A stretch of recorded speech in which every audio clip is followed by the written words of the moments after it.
The little girl sat alone on the concrete steps outside the gleaming corporate tower, her tiny shoulders hunched against an invisible weight. Her expensive dress couldn't hide the tremble in her small hands as she clutched a stuffed rabbit missing one eye. Security guards walked past with barely a glance. Executives hurried by their attention, locked on smartphone screens. But Jack Miller stopped. At 44, Jack's weathered face told stories his lips rarely shared. The lines around his eyes deepened as he surveyed the scene, his posture automatically shifting to a subtle defensive stance, old habits from his special forces days that had never quite faded. His worn work uniform with building maintenance stitched above the pocket contrasted sharply with the polished marble entrance of Morgan Technologies. Jack knelt slowly before the child, his movement deliberate, non-threatening. The brown paper lunch bag in his calloused hand crinkled as he opened it. "Rough day," he asked, his voice gentle, but carrying the gravelly texture of a man who'd shouted orders through sandstorms. The girl looked up, startled, her red-rimmed eyes meeting his. She didn't speak, just stared with the wariness of someone far older than her 7 years. Jack nodded as if they'd had an entire conversation. "Yeah, I get those too." He pulled out a sandwich neatly wrapped in wax paper and tore it in half. "Turkey and Swiss, not fancy, but my boy says it's the best in 3 counties." He held out the larger portion. "Seems like you could use this more than me." Behind them, the distinctive click of high heels on concrete paused. Jack's ears, trained to detect the subtlest sounds in hostile territory, registered the presence, but he kept his focus on the child. The girl's small hand reached out hesitantly and took the sandwich half. "I'm Jack," he said simply. A whispered reply, "Emma." "Nice to meet you, Emma." Jack settled beside her on the step, leaving careful space between them.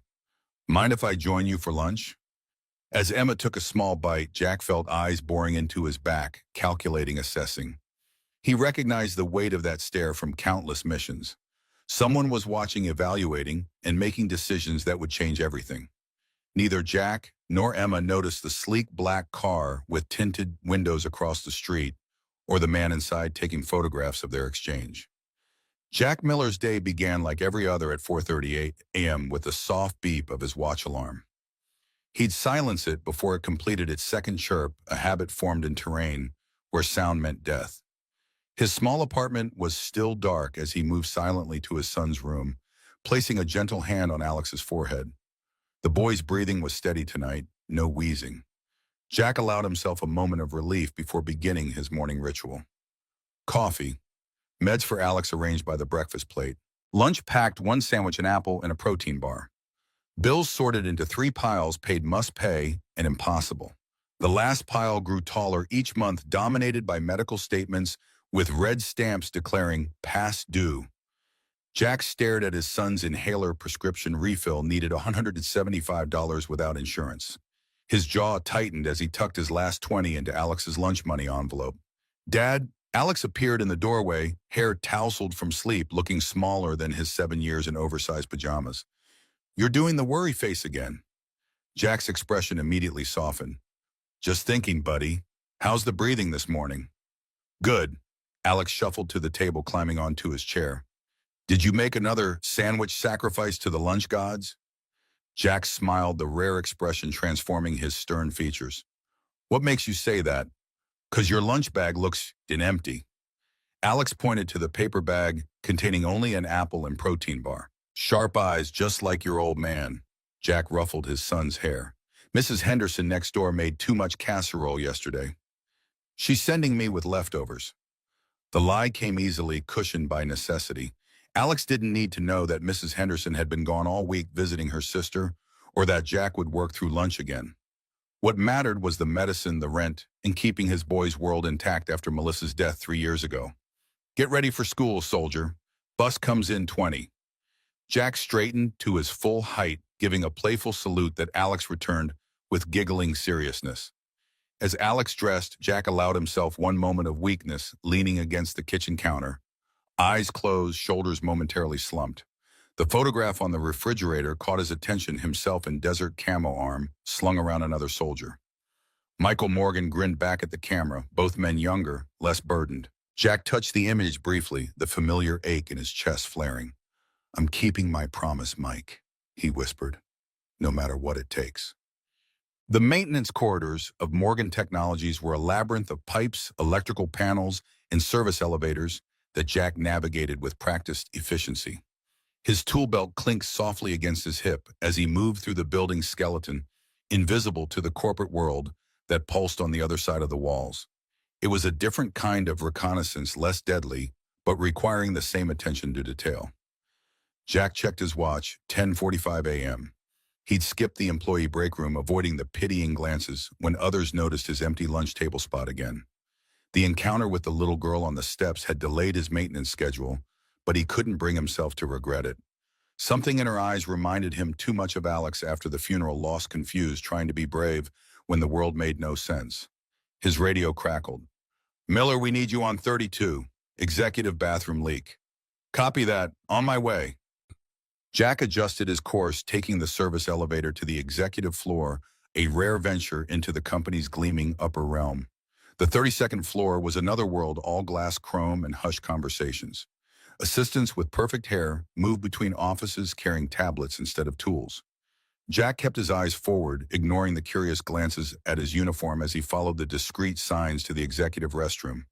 He was kneeling beside the sink, cabinet wrench in hand, when the bathroom door swung open. "I don't care what the board thinks, James. The security protocols aren't negotiable." The woman's voice was crisp, authoritative, the kind accustomed to being obeyed. Jack remained focused on his work, invisible as always to the executives. "Sarah, be reasonable. The new system is causing delays across all departments. The quarterly numbers will reflect our commitment to protecting our technology." The woman, Sarah, cut him off sharply. "After the breach last month, we can't afford another vulnerability." Jack's hands stilled momentarily. "Security breach." The company rumor mill had mentioned nothing about this. "The leak has been contained." The man, James, lowered his voice. "No one outside the executive team knows." "Someone always knows, James. That's why I've authorized additional measures." Their voices moved toward the mirror. Jack caught their reflections without looking up. The woman, elegant in a tailored suit, her dark hair pulled into a severe bun. The man, older, with silver temples and a perpetual frown. "This discussion is over," Sarah said with finality. "I expect your compliance report by end of day." As they turned to leave, Sarah's eyes flickered to Jack for the first time. He kept his focus on the pipes, playing his role perfectly, just another maintenance worker, invisible, unhearing. The bathroom door closed behind them. Jack waited 30 seconds before sitting back on his heels, processing what he'd overheard. Security breach. Contained leak. Additional measures. The information slotted into his mind like pieces of mission intelligence. His radio buzzed again. "Miller, report to HR immediately." Jack's stomach tightened. Had they realized he'd overheard? "Copy that. Finishing up here first." "Negative. Now, Miller, executive order." The HR office was as sterile and impersonal as a military briefing room. Jack sat stiffly in the visitor's chair, his tool belt and uniform out of place among the motivational posters and ergonomic furniture. The HR director, a woman with a practiced smile and cold eyes, placed a folder on the desk between them. "Mr. Miller, we've been asked to escort you to the executive floor." "Is there a problem with my work?" Jack kept his voice neutral, face unreadable. "On the contrary." The smile didn't reach her eyes.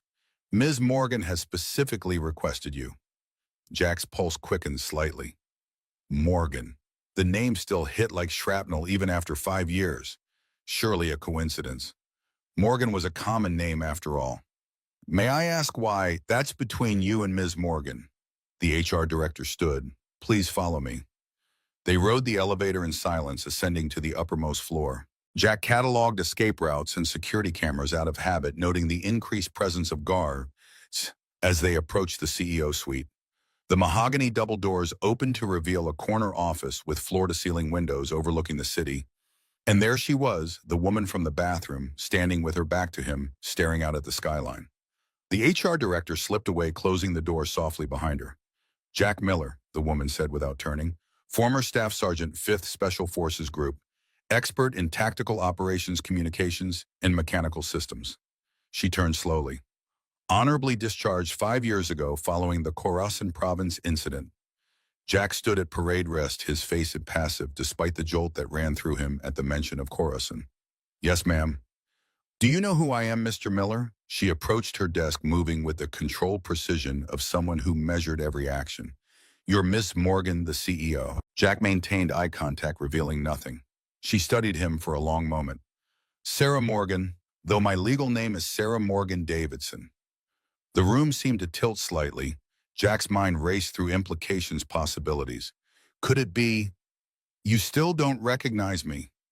It wasn't a question. She opened a drawer and removed a photograph, placing it on the desk between them. "Perhaps this will help." Jack looked down. The same photograph that hung on his refrigerator stared back at him, himself and Michael Morgan in desert camo, arms around each other's shoulders. His throat tightened. "You're Mike's wife," he said quietly. "Widow," she corrected, her voice tight. 5 years now, thanks to Horacen." The air in the room grew heavy with unspoken accusations. Jack maintained his composure through decades of discipline, though his heart hammered against his ribs. "I wasn't aware Mike had a child," he said finally. "Emma was 2 when he died." Sarah's expression hardened. Too young to remember her father. Old enough to feel his absence every day. Jack absorbed this information like a physical blow. "I'm sorry for your loss, ma'am. Mike was the best of us." "Yes, he was." Sarah moved around her desk, leaning against it. "Tell me, Mr. Miller, why did you give half your lunch to my daughter today?" The abrupt change of subject caught him off guard. She looked like she needed it more than I did. A simple act of kindness. Sarah's tone was skeptical. "Or did you know who she was?" Jack's jaw tightened. "With all due respect, ma'am, I didn't know who either of you were until this moment." Sarah studied him, searching for deception. Finding none, she straightened. "Emma ran away from her caretaker this morning. She's been doing that more frequently lately." She paused. "The security team missed her. So did her nanny. But you didn't." "I noticed things," Jack said simply. "Old habit." "Yes, I imagine it is." Sarah pressed a button on her desk. A moment later, the door opened, and Emma entered, clutching her one-eyed rabbit. She stopped short when she saw Jack, her eyes widening. "Sandwich man," she whispered. Despite everything, Jack's mouth curved slightly. "Hey there, Emma." Emma looked between Jack and her mother, uncertainty written across her small features. "Emma," Sarah said gently, "this is Mr. Miller. He used to work with your father." The little girl's expression transformed instantly. She rushed forward, stopping just before Jack, suddenly shy but vibrating with eagerness. "You knew my daddy." Jack knelt to her level the way he always did with Alex. "Yes, I did. He was my friend." The words felt inadequate for the bond forged in gunfire and blood, but they were true enough. "Was he brave?" Emma asked, her voice small but intense. "The bravest man I ever knew." Jack's voice roughened slightly. "He saved my life more than once." Sarah watched this exchange, her expression unreadable. After a moment, she spoke to her daughter. "Emma, Ms. Chen is waiting to take you to your piano lesson. We'll talk more about this later." Emma looked disappointed but nodded. "Will you be here again?" she asked Jack. Before Jack could answer, Sarah interjected. "Miller works here, Emma. Now go with Ms. Chen, please." When the door closed behind Emma, the atmosphere in the room changed instantly. Sarah's professional mask slipped, revealing raw emotion beneath. "You shouldn't have told her that," she said sharply. "Which part?" Jack straightened to his full height. "The part where her father was brave, or the part where he saved my life?" "Any of it," Sarah snapped. "Do you have any idea how difficult it's been raising a child who constantly asks about a father she never really knew? Every new detail becomes an obsession." Jack remained silent, sensing the grief beneath her anger. Sarah composed herself with visible effort. "I didn't bring you here to discuss Michael." "Then why did you bring me here, ma'am?" She returned to her desk, all business once more. "I have a proposition for you, Mr. Miller, one that would benefit us both." Jack waited, skeptical. "I've reviewed your employment file.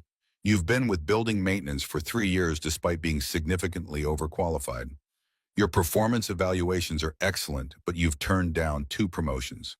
She fixed him with a penetrating gaze. "A man with your skills could earn far more elsewhere." "I need the flexibility for my son," Jack said simply. "He has severe asthma. The schedule works for doctor appointments." Sarah nodded. "Alex, age 7. Your wife Melissa died in a car accident 3 years ago." She noted his surprise. Yes, I've done my research. What exactly are you proposing, Ms. Morgan? I need someone I can trust. She emphasized the word trust, as if testing its weight. Someone with your particular skill set who understands both security protocols and people. Morgan Technologies is facing challenges, internal and external. I'm a maintenance technician, not corporate security. Don't insult my intelligence, Mr. Miller. Sarah's tone sharpened. You were special forces. Your technical aptitude scores are off the charts. You're observant, resourceful, and clearly capable of discretion. And most importantly, you knew Michael. You owe him. The last three words landed like precise strikes. Jack's expression didn't change, but something flickered in his eyes. I'm offering you a position as special advisor for operational integrity. You'll work directly with me, assessing our internal culture security protocols and potential vulnerabilities. Sarah slid a folder across the desk. The salary is triple what you currently make, with full medical benefits for both you and Alex. Jack didn't reach for the folder. Why me? You have a building full of executives and security professionals. Sarah's expression darkened. Because someone inside this company is trying to steal technology that could change the world, technology Michael helped develop. And I don't know who I can trust. And you trust me because of Mike? Jack asked skeptically. I trust you because you stopped for my daughter when no one else did. Sarah's voice softened fractionally. And because Michael trusted you with his life. Jack finally opened the folder.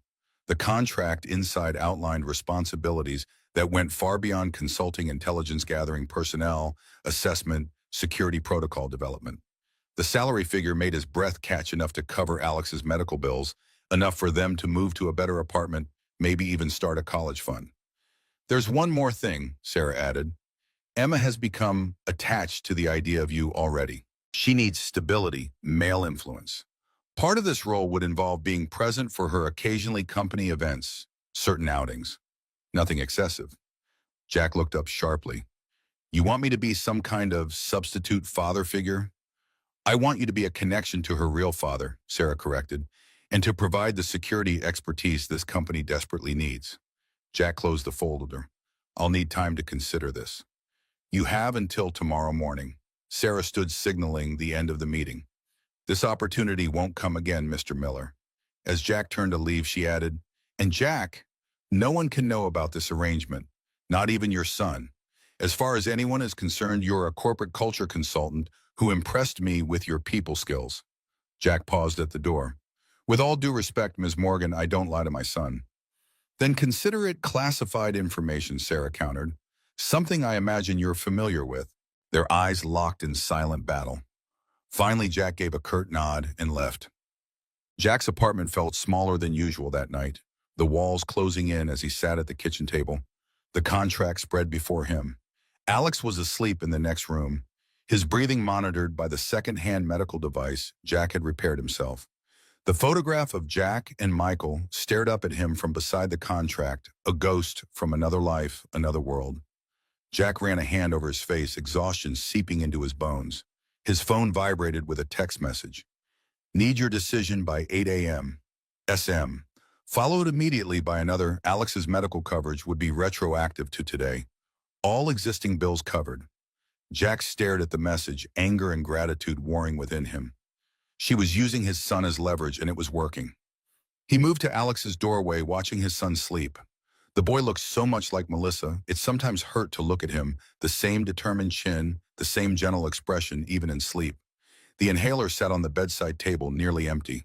The prescription refill form glared from the kitchen counter, a reminder of his failure to provide what his son needed most. Jack made his decision. The executive floor was quiet at 7:45 a.m., most of the staff not yet arrived. Jack wore the only suit he owned, purchased for Melissa's funeral and rarely worn since. It fit differently now, his frame leaner, harder. Sarah was already at her desk, immaculate in a charcoal suit, hair pulled back severely. She looked up as he entered, her expression giving nothing away. Your decision, Mr. Miller. Jack placed the signed contract on her desk. I have conditions. Sarah raised an eyebrow. You're hardly in a position to pick Ben. My son comes first, Jack interrupted. If he has an asthma attack or medical emergency, I leave. No questions asked, no explanations needed. Sarah studied him for a long moment before nodding. Acceptable. Anything else? I need to know everything about the security breach. All of it. If I'm going to help protect this company and Emma, I can't work blind. Something flickered across Sarah's face, surprise perhaps, that he'd included her daughter in his protection mandate. Some of that information is highly sensitive. I had top secret clearance for 8 years, ma'am. I know how to handle sensitive information. Sarah considered this, then opened her laptop. Very well. James Conrad, my COO, will brief you this morning. She looked up. He doesn't know your full role here. As far as he's concerned, you're a corporate culture consultant I've brought in to address morale issues. Understood. Sarah stood and extended her hand. Welcome to Morgan Technologies, Mr. Miller. As they shook hands, Jack caught a glimpse of Emma peering through the glass wall of Sarah's office, her one-eyed rabbit clutched to her chest. The little girl offered a small, secretive wave. Jack nodded slightly in acknowledgement, already understanding that his commitment extended far beyond a contract. He was re-entering a world of secrets, danger, and obligation this time, without the protection of a uniform or the clarity of a declared enemy. Sarah followed his gaze and saw her daughter. Her expression softened momentarily. She hasn't stopped talking about you since yesterday, the sandwich man who knew her daddy. Kids fixate on strange things sometimes, Jack said quietly. It wasn't the sandwich, Sarah replied, an unexpected vulnerability in her voice. It was that you saw her when no one else did. Before Jack could respond, the office door opened and a silver-haired man entered. James Conrad, the same executive from the bathroom conversation. His eyes narrowed slightly at the sight of Jack. Sarah, the board is waiting in conference room A. His gaze flicked to Jack's suit, then to their clasped hands. I wasn't aware we had visitors this morning. Sarah released Jack's hand, her CEO persona sliding seamlessly back into place. James, this is Jack Miller, our new special advisor for corporate culture and operational integrity. He'll be working directly with me on several initiatives. James didn't bother hiding his surprise. A maintenance worker? Surely there are more qualified. Mr. Miller has a unique skill set that perfectly matches our current needs, Sarah interrupted coolly. He'll be joining the executive briefing starting today. James's smile didn't reach his eyes. How unconventional. Welcome aboard, Miller. He turned to Sarah. We should proceed. The board doesn't like to be kept waiting. As they left, James placed a proprietary hand on Sarah's lower back. She subtly shifted away from his touch, a movement so slight most would miss it.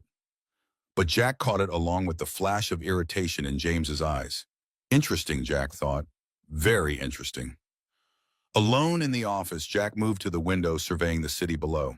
Somewhere out there, Alex was sitting in his second-grade classroom, breathing easier today, thanks to the inhaler Jack had been able to refill this morning with the advanced Schreier had transferred to his account. A movement reflected in the glass caught his attention. Emma had slipped into the office and now stood watching him, her rabbit dangling from one hand. Hello again, Jack said, turning. Are you going to work with my mom now? Emma asked directly. Looks that way. She nodded seriously. Good. She needs help. She's always worried. About what? Jack asked, curious about the child's perception. Emma shrugged. Everything. The bad people trying to steal her work. Uncle James being mean when he thinks no one's looking. She hugged her rabbit tighter. She cries sometimes when she thinks I'm asleep. Jack knelt to her level. Your mom seems pretty tough to me. Daddy used to say that too. Emma studied him with unsettling directness. But everyone needs backup. That's what Daddy called it. People who help when things get scary. Smart man, your dad, Jack said quietly. Will you be Mom's backup? Emma asked, her voice small but intent. The question carried weight beyond the child's understanding. Jack thought of Michael, of promises made in distant desert nights, of obligations that transcended death. I'll do my best, he said finally. Emma nodded as if this settled everything. She held out her rabbit suddenly. This is Captain Hoppy. Daddy gave him to me. He's missing an eye because he was brave in a battle. Jack solemnly shook the rabbit's paw. Pleasure to meet you, Captain. Emma lowered her voice to a conspiratorial whisper. Captain Hoppy says you have sad eyes like Mommy, because you miss someone too. The observation, so simple and devastating, caught Jack off guard. Before he could respond, Sarah's assistant appeared at the door. "Emma, there you are. Your tutor is waiting." She looked apologetically at Jack. "I'm sorry, Mr. Miller. She slips away sometimes." Emma reluctantly allowed herself to be led out, looking back at Jack with a small wave. Jack remained kneeling for a moment longer, steadying himself against the unexpected emotional ambush from a 7-year-old with uncanny perception. Finally, he stood and straightened his tie, preparing to enter the boardroom and begin his strange new role. His phone vibrated with a text from Alex's school, Alex having mild asthma symptoms. Responding to inhaler. No need to pick up yet, but wanted to inform you. Jack texted back, confirmation, tension coiling in his chest. He needed this job. Needed the medical coverage, the stability. For Alex's sake, he had to make this work. As he approached the boardroom, he heard raised voices through the partially open door. "Can't just bring in unvetted personnel at this critical juncture," James was saying heatedly. "My company, my decision," Sarah responded coolly. "The board has already approved the position. Without knowing, you filled it with a maintenance worker with military baggage. A decorated veteran with extensive technical and security expertise," Sarah corrected, "and someone who understands loyalty." The implication hung in the air. Jack stepped back. Processing. The dynamics were clear. James resented Jack's presence, possibly feared it. Sarah was using Jack as a shield against something or someone within her own company. He was being played. The question was, by whom and to what end? Jack squared his shoulders and entered the boardroom. All conversation ceased as heads turned toward him.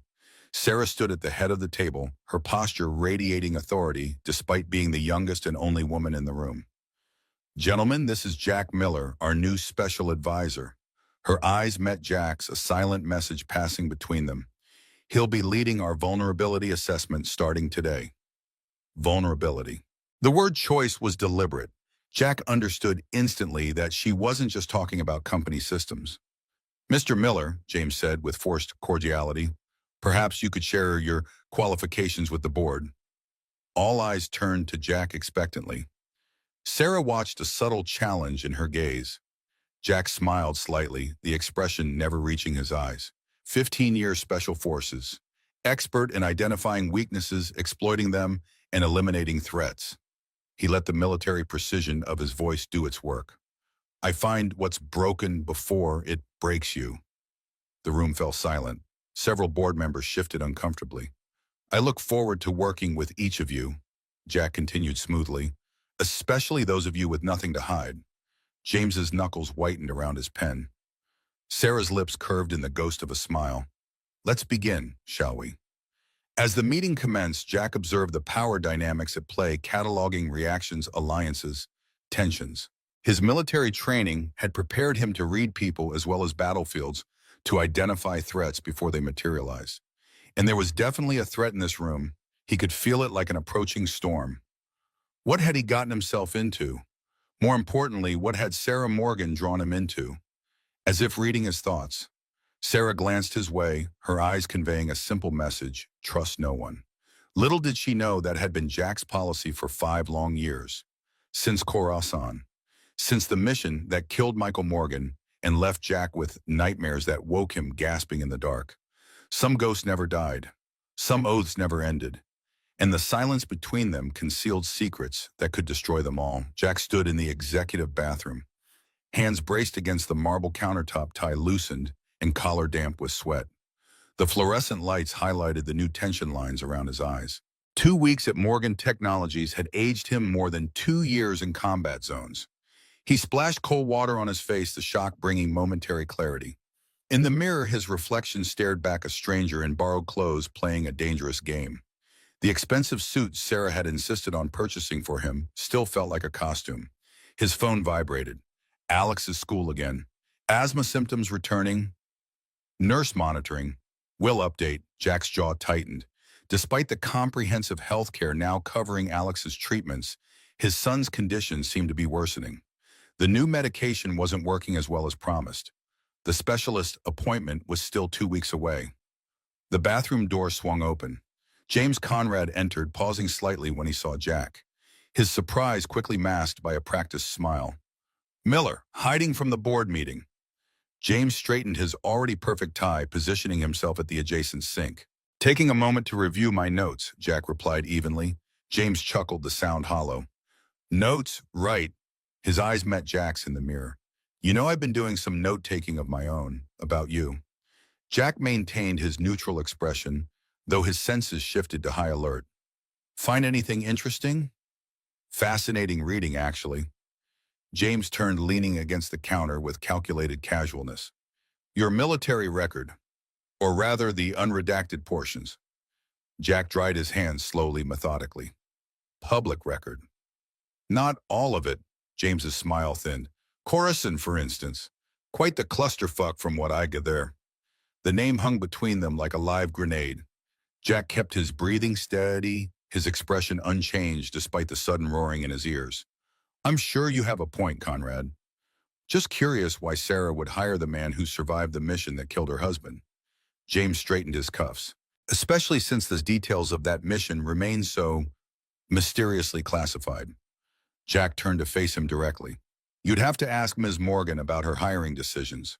Oh, I have. James stepped closer, invading Jack's personal space in a deliberate power move. She's quite evasive on the subject. Makes me wonder what she knows that I don't. Or perhaps, what she doesn't know. Jack held his ground, refusing to yield an inch. If you have concerns about my qualifications, take them up with the CEO. I'm more concerned about your intentions. James's voice dropped. You appear out of nowhere, gain Sarah's trust overnight, secure a position that didn't exist before. Very convenient timing, considering our current situation. What situation would that be? Jack asked, testing. James's eyes narrowed. Playing dumb doesn't suit you, Miller. We both know what's at stake here. He straightened, adjusting his tie once more. A word of advice, whatever game you're playing, consider who might get caught in the crossfire. Like that asthmatic son of yours. The threat so casually delivered sent ice through Jack's veins. His hand twitched at his side muscle memory from years of combat seeking a weapon that wasn't there. Threatening a child, Jack said quietly, tells me everything I need to know about you, Conrad. Not a threat, an observation about vulnerability. James moved toward the door. We all have them, even Sarah Morgan. He paused, especially Sarah Morgan. After James left, Jack remained motionless, processing. Conrad knew about Alex's condition, was actively investigating Jack's military past, and had just issued what any reasonable person would interpret as a threat. The game had escalated faster than anticipated. Jack's phone vibrated again. Meeting in my office. Now. SM. Sarah's office was a fortress of glass and silence. She stood at the window, silhouetted against the city skyline, shoulders rigid with tension. When Jack entered, she didn't turn. Close the door. Jack complied, noting the security detail positioned outside, not the usual guards, but two men with the unmistakable bearing of private military contractors. Things were deteriorating rapidly. Conrad's investigating my military background, Jack said without preamble. Specifically Coruscant. I know. Sarah finally turned, her face composed but eyes alert with controlled anger. He's been digging into everything since you arrived. Your finances, your son's medical records, your communication with military contacts. Jack's pulse quickened. How do you know this? Because I've been monitoring him. Sarah moved to her desk, typing a command on her laptop. The glass walls of her office instantly frosted over, providing privacy. What I'm about to show you doesn't leave this room. She turned the laptop toward him. On the screen was a detailed surveillance report, phone records, email transcripts, financial transactions, all belonging to James Conrad. You're spying on your COO. Jack stated the obvious, skimming the information with a tactician's eye. With good reason. Sarah pulled up another file, a series of photographs. 3 weeks ago, our security team identified an unauthorized data transfer from our secure servers. Project Phoenix data was being methodically copied and transmitted to an external location. Jack studied the images. They showed Conrad entering the server room after hours using what appeared to be a modified access card. You have proof it was him. Why not fire him? Have him arrested. Sarah's expression hardened. Because the evidence was mysteriously corrupted before I could act. And because James has too many allies on the board. without concrete proof moving against him would trigger a corporate civil war I might not win. So you brought me in as, what, a ringer? Someone to help you gather evidence. I brought you in because you're the only person connected to this company that I know isn't in Conrad's pocket. Sarah's composure slipped momentarily. And because Michael trusted you with his life. Jack studied her, seeing past the CEO facade to the exhausted, cornered woman beneath. There's more you're not telling me. Sarah hesitated, then reached into her desk drawer and removed a small device, a portable hard drive. Project Phoenix isn't just another corporate innovation. It's Michael's legacy. Her voice softened when speaking of her late husband.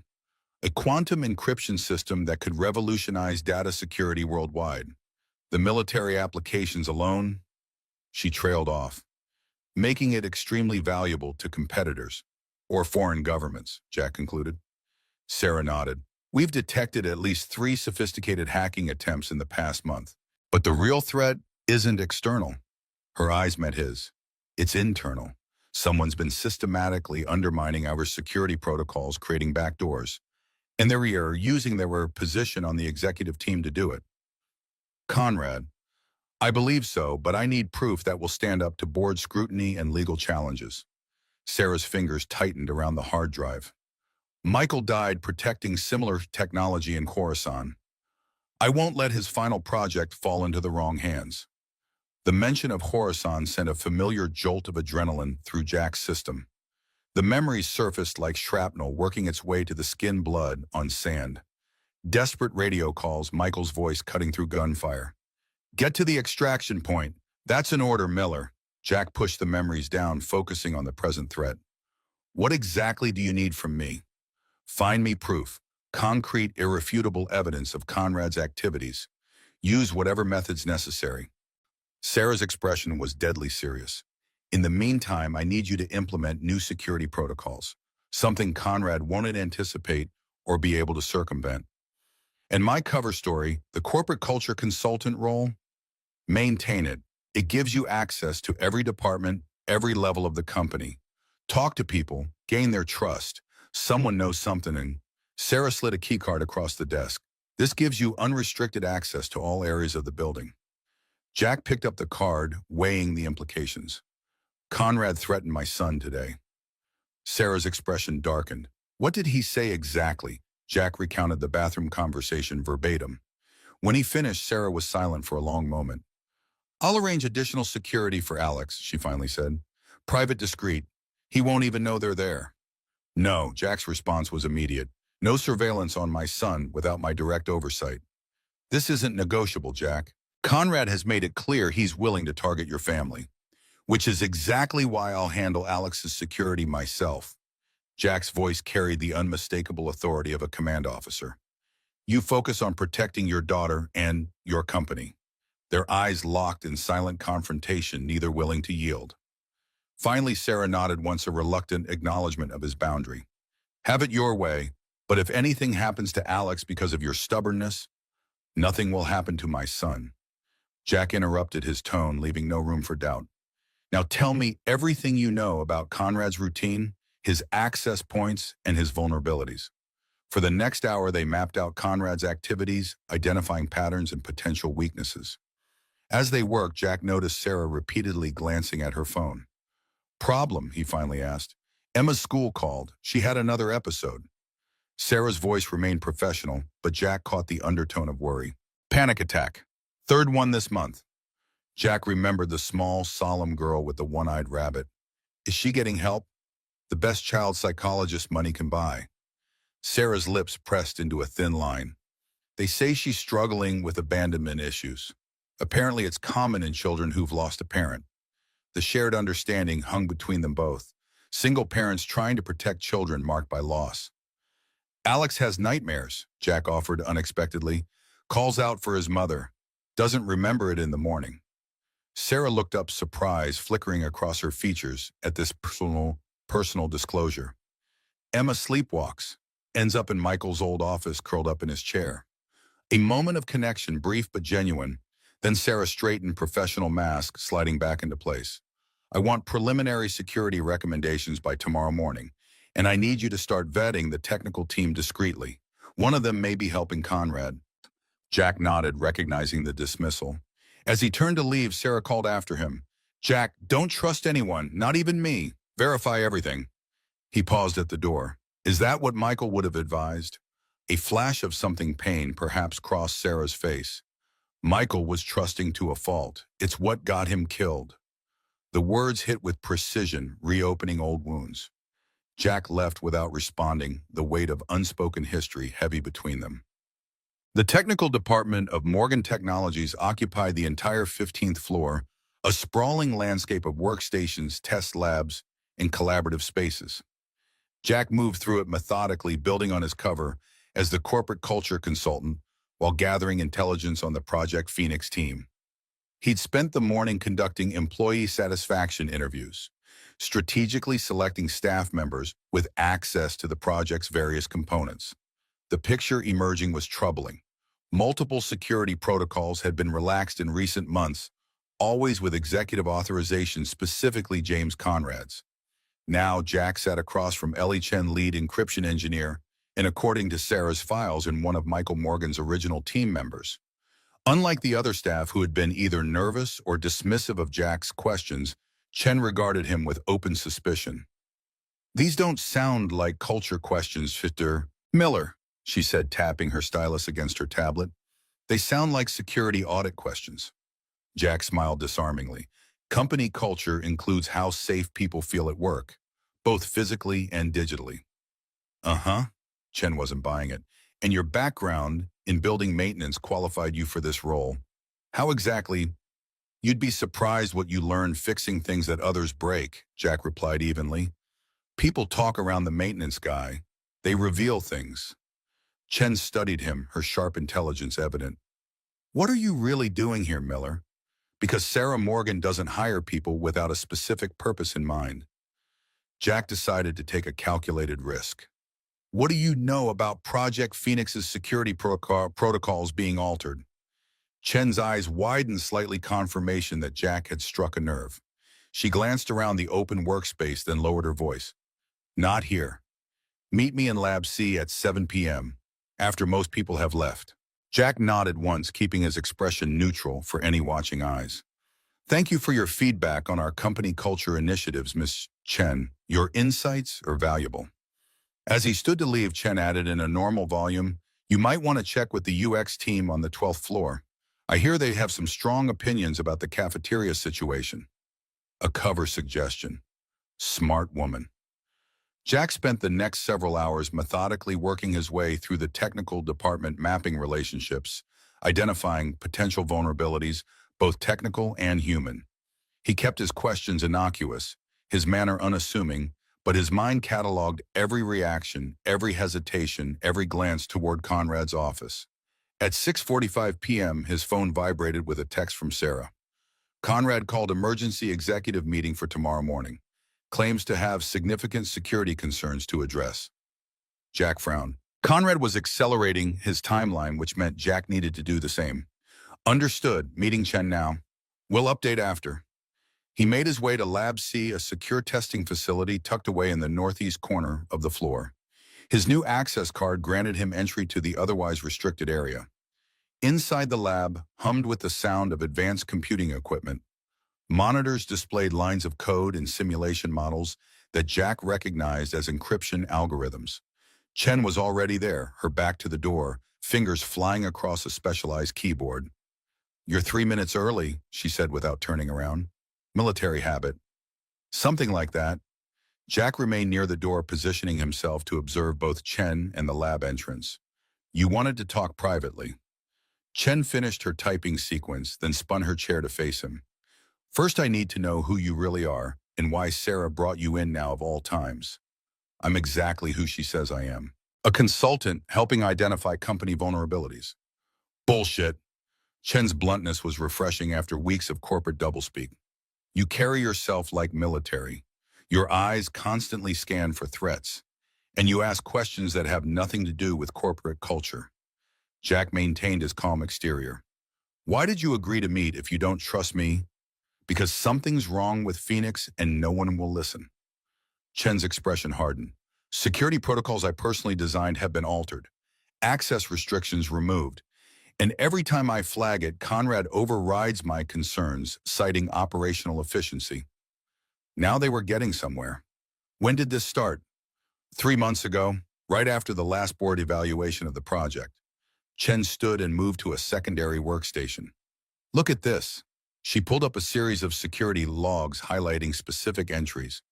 These are authorized changes to the biometric verification system, all approved by Conrad using his executive override. Jack studied the logs, noting the systematic pattern of security degradation. Have you brought this to Sarah? Tried twice. Both times my evidence mysteriously disappeared from the secure server before I could present it. Chen's frustration was evident. And now Conrad has restricted my access to certain parts of the project, parts I designed. Why would Sarah allow that? Because Sarah doesn't know. The restrictions were implemented under her digital signature, but I'm certain she didn't authorize them. Chen lowered her voice further. Someone has access to her authentication credentials. The implications were serious. If Conrad had compromised Sarah's digital signature, he could authorize virtually anything within the company's systems. Can you prove it wasn't her? Chen hesitated. Maybe. I've been running my own private audit tracking login locations and timestamps against Sarah's known schedule. There are discrepancies, but it's not conclusive. I need that data, Jack said, and I need to know why I should trust you with it. Chen crossed her arms. For all I know, you're working with Conrad. Jack weighed his options. Full disclosure would be dangerous for all involved, but Chen clearly needed more to gain her cooperation. I knew Michael Morgan, he said finally. We served together. I'm here because Sarah believes Conrad is trying to steal Phoenix Michael's final project. Chen's expression shifted surprise, giving way to cautious belief. Michael never mentioned you. He wouldn't have. Our work was classified. Chen studied him intently, seemingly searching for deception. Finally, she nodded once. Michael had a personal security protocol he built into Phoenix, something he never documented officially but showed me once. A back door only he could access. Jack tensed. A security vulnerability. No, the opposite. A hidden layer of protection that activates if someone attempts to extract the complete code base. Chen's eyes gleamed with professional pride. It segments the encryption keys, making the stolen data useless without all the fragments. And where are these fragments stored? That's just it. I don't know all the locations. Michael kept that information compartmentalized. Chen looked troubled. But someone's been trying to locate them. There have been targeted searches through Michael's old files, his archived emails. Conrad, Jack concluded, most likely, but he'd need help from someone with deep technical knowledge of the system architecture. Chen's implication was clear. There was another traitor within the technical team. Jack processed this information, fitting it into the larger picture forming in his mind. I need you to compile everything you have on these security changes, the access logs, and the search patterns through Michael's files. Can you do that without alerting Conrad? Chen nodded. I've been documenting everything on an air-gapped system, but getting this information to Sarah will be tricky. Conrad monitors all communications to her office. Don't worry about delivery. I'll handle that part. Jack moved toward the door. How quickly can you compile the data? I can have it ready by tomorrow morning. Make it tonight. Conrad's called an emergency executive meeting for tomorrow. Whatever he's planning, we need to be ahead of it. Chen looked alarmed. That doesn't give me much time. Welcome to my world, Jack said grimly. Meet me in the parking garage level B2 at 11 p.m. Come alone and make sure you're not followed. As Jack turned to leave, Chen called after him. Miller? If Conrad really is trying to steal Phoenix, he won't stop at corporate espionage. Michael believed this technology could change global security paradigms. People have killed for less.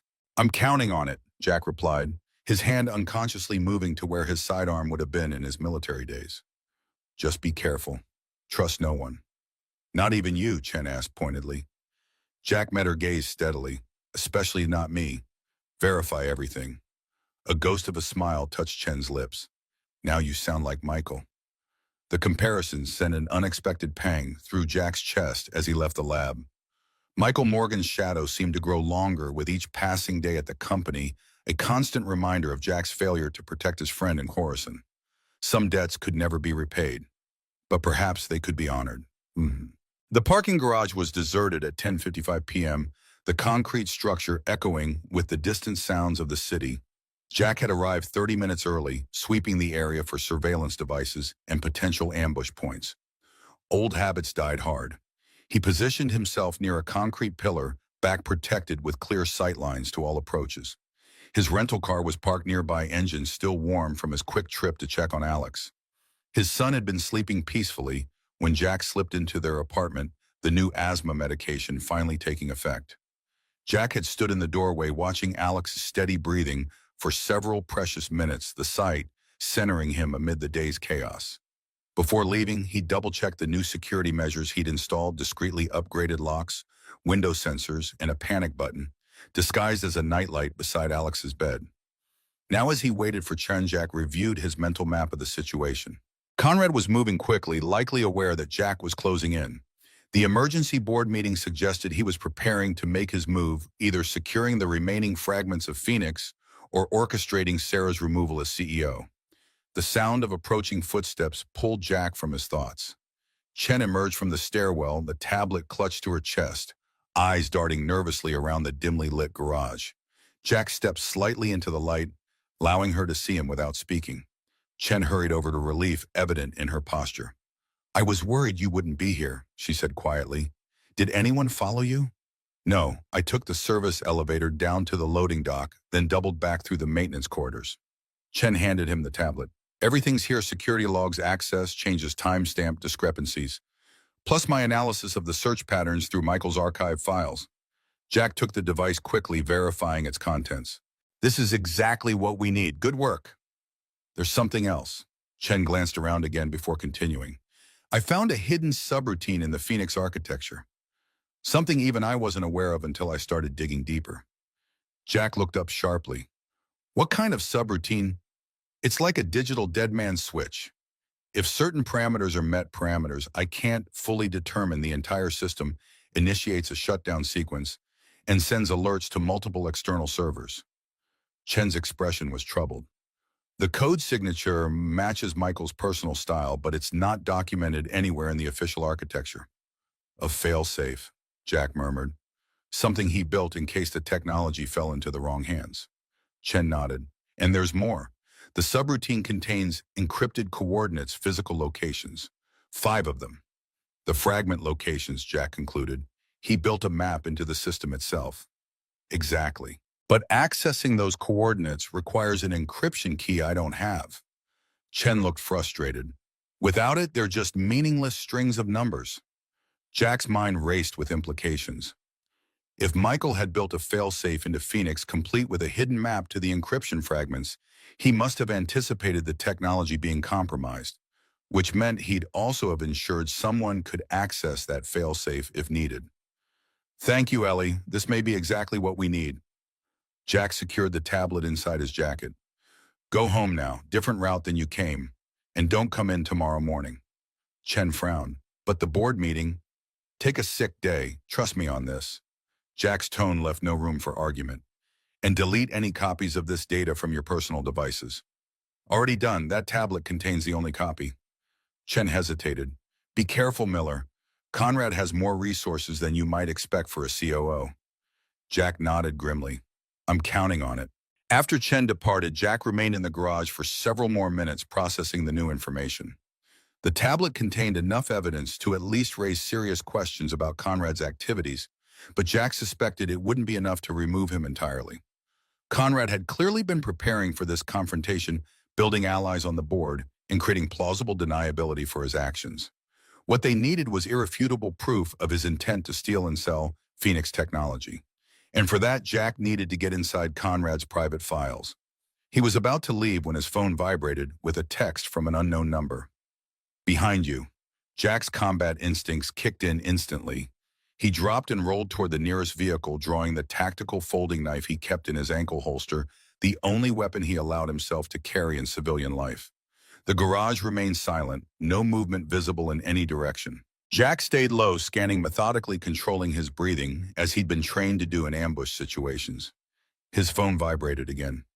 "NW corner. Black sedan. Get in." Jack spotted the vehicle, a nondescript black Audi with tinted windows parked in the shadows. The driver's identity was obscured, but something about the silhouette seemed familiar. Against every instinct, Jack approached cautiously, keeping the parked cars between himself and the sedan for cover. When he was within 20 feet, the driver's window lowered slightly.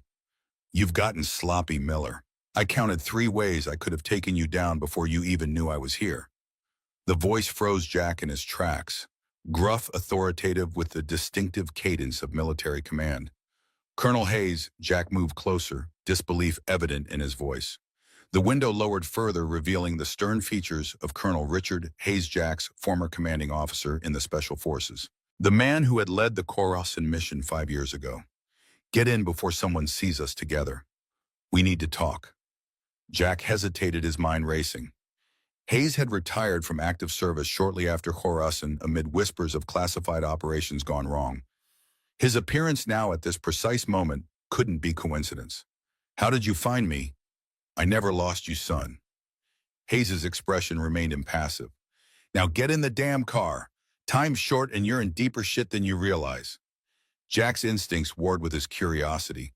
Hayes had been Michael's commanding officer too, had recruited them both for the ill-fated Khorasan operation.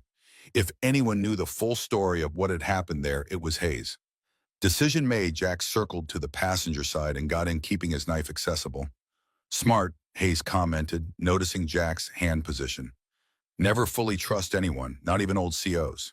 The interior of the car was immaculate, smelling faintly of leather and gun oil. Hayes looked older than Jack remembered, more gray in his close-cropped hair, deeper lines around his eyes. But the air of command remained unchanged. "What are you doing here, Colonel?" Jack asked directly. "Same thing as you, protecting Michael Morgan's legacy." Hayes kept his eyes forward and scanning the garage entrances, and trying to keep you alive long enough to finish what we started in Khorasan. The mention of the mission sent the familiar jolt of adrenaline through Jack's system. Khorasan was a disaster, a failed operation that got good men killed. "Is that what you think happened?" Hayes's voice remained neutral, but his knuckles whitened slightly on the steering wheel. "That we failed. Michael died, 3 team members died. The target escaped with the prototype. By any military definition, that's a failure." Hayes was silent for a long moment. "What if I told you Khorasan wasn't about the target or the prototype at all? That the real mission objective was accomplished precisely as planned?" Jack stared at his former commander, processing the implications. "You're saying we were a diversion, expendable. I'm saying not everything is as it appears, especially when it comes to operations like Phoenix." Hayes finally turned to face him. "Conrad isn't just a corporate thief, Miller. He's connected to the same people who were waiting for us in Khorasan. People who've been after this technology for years." "How do you know about Conrad, about Phoenix?" Jack demanded, suspicion mounting. "Because I've been watching Morgan Technologies since Michael's death, waiting for them to make their move." Hayes pulled out a secure phone displaying a series of surveillance photos, James Conrad meeting with several men in various locations. These 2 are former intelligence operatives now working private sector. This one is a known broker for technological black markets. All connected to a group that would very much like to own the global encryption standards for the next decade. Jack studied the images, recognizing the implications. "Does Sarah know about this?" "Sarah Morgan knows her company is under threat. She doesn't know the full scope." Hayes put the phone away. "Just like she doesn't know the full truth about her husband's death." The statement hung between them like a physical presence. Jack felt his throat tighten. "What truth?" Hayes's expression grew grave. "Michael didn't die because the mission failed, Jack. He died because it succeeded. He found something in that compound, something beyond the prototype we were sent to secure. Something worth dying to protect." "The Phoenix fragments," Jack murmured, pieces clicking into place. Hayes looked surprised for the first time. "You know about the fragments?" "Just found out tonight. Michael built a failsafe into the system, a way to distribute and secure the encryption keys if the main technology was compromised." Hayes nodded slowly. "Michael was always thinking 3 steps ahead. He knew the risks when he volunteered for Khorasan, knew he might not make it back."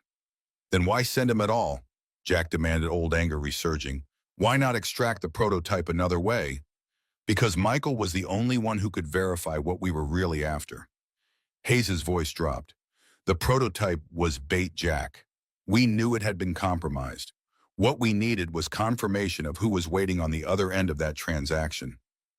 Jack processed this revelation, memories of that night reconstructing themselves with new context. The unexpected resistance they'd encountered.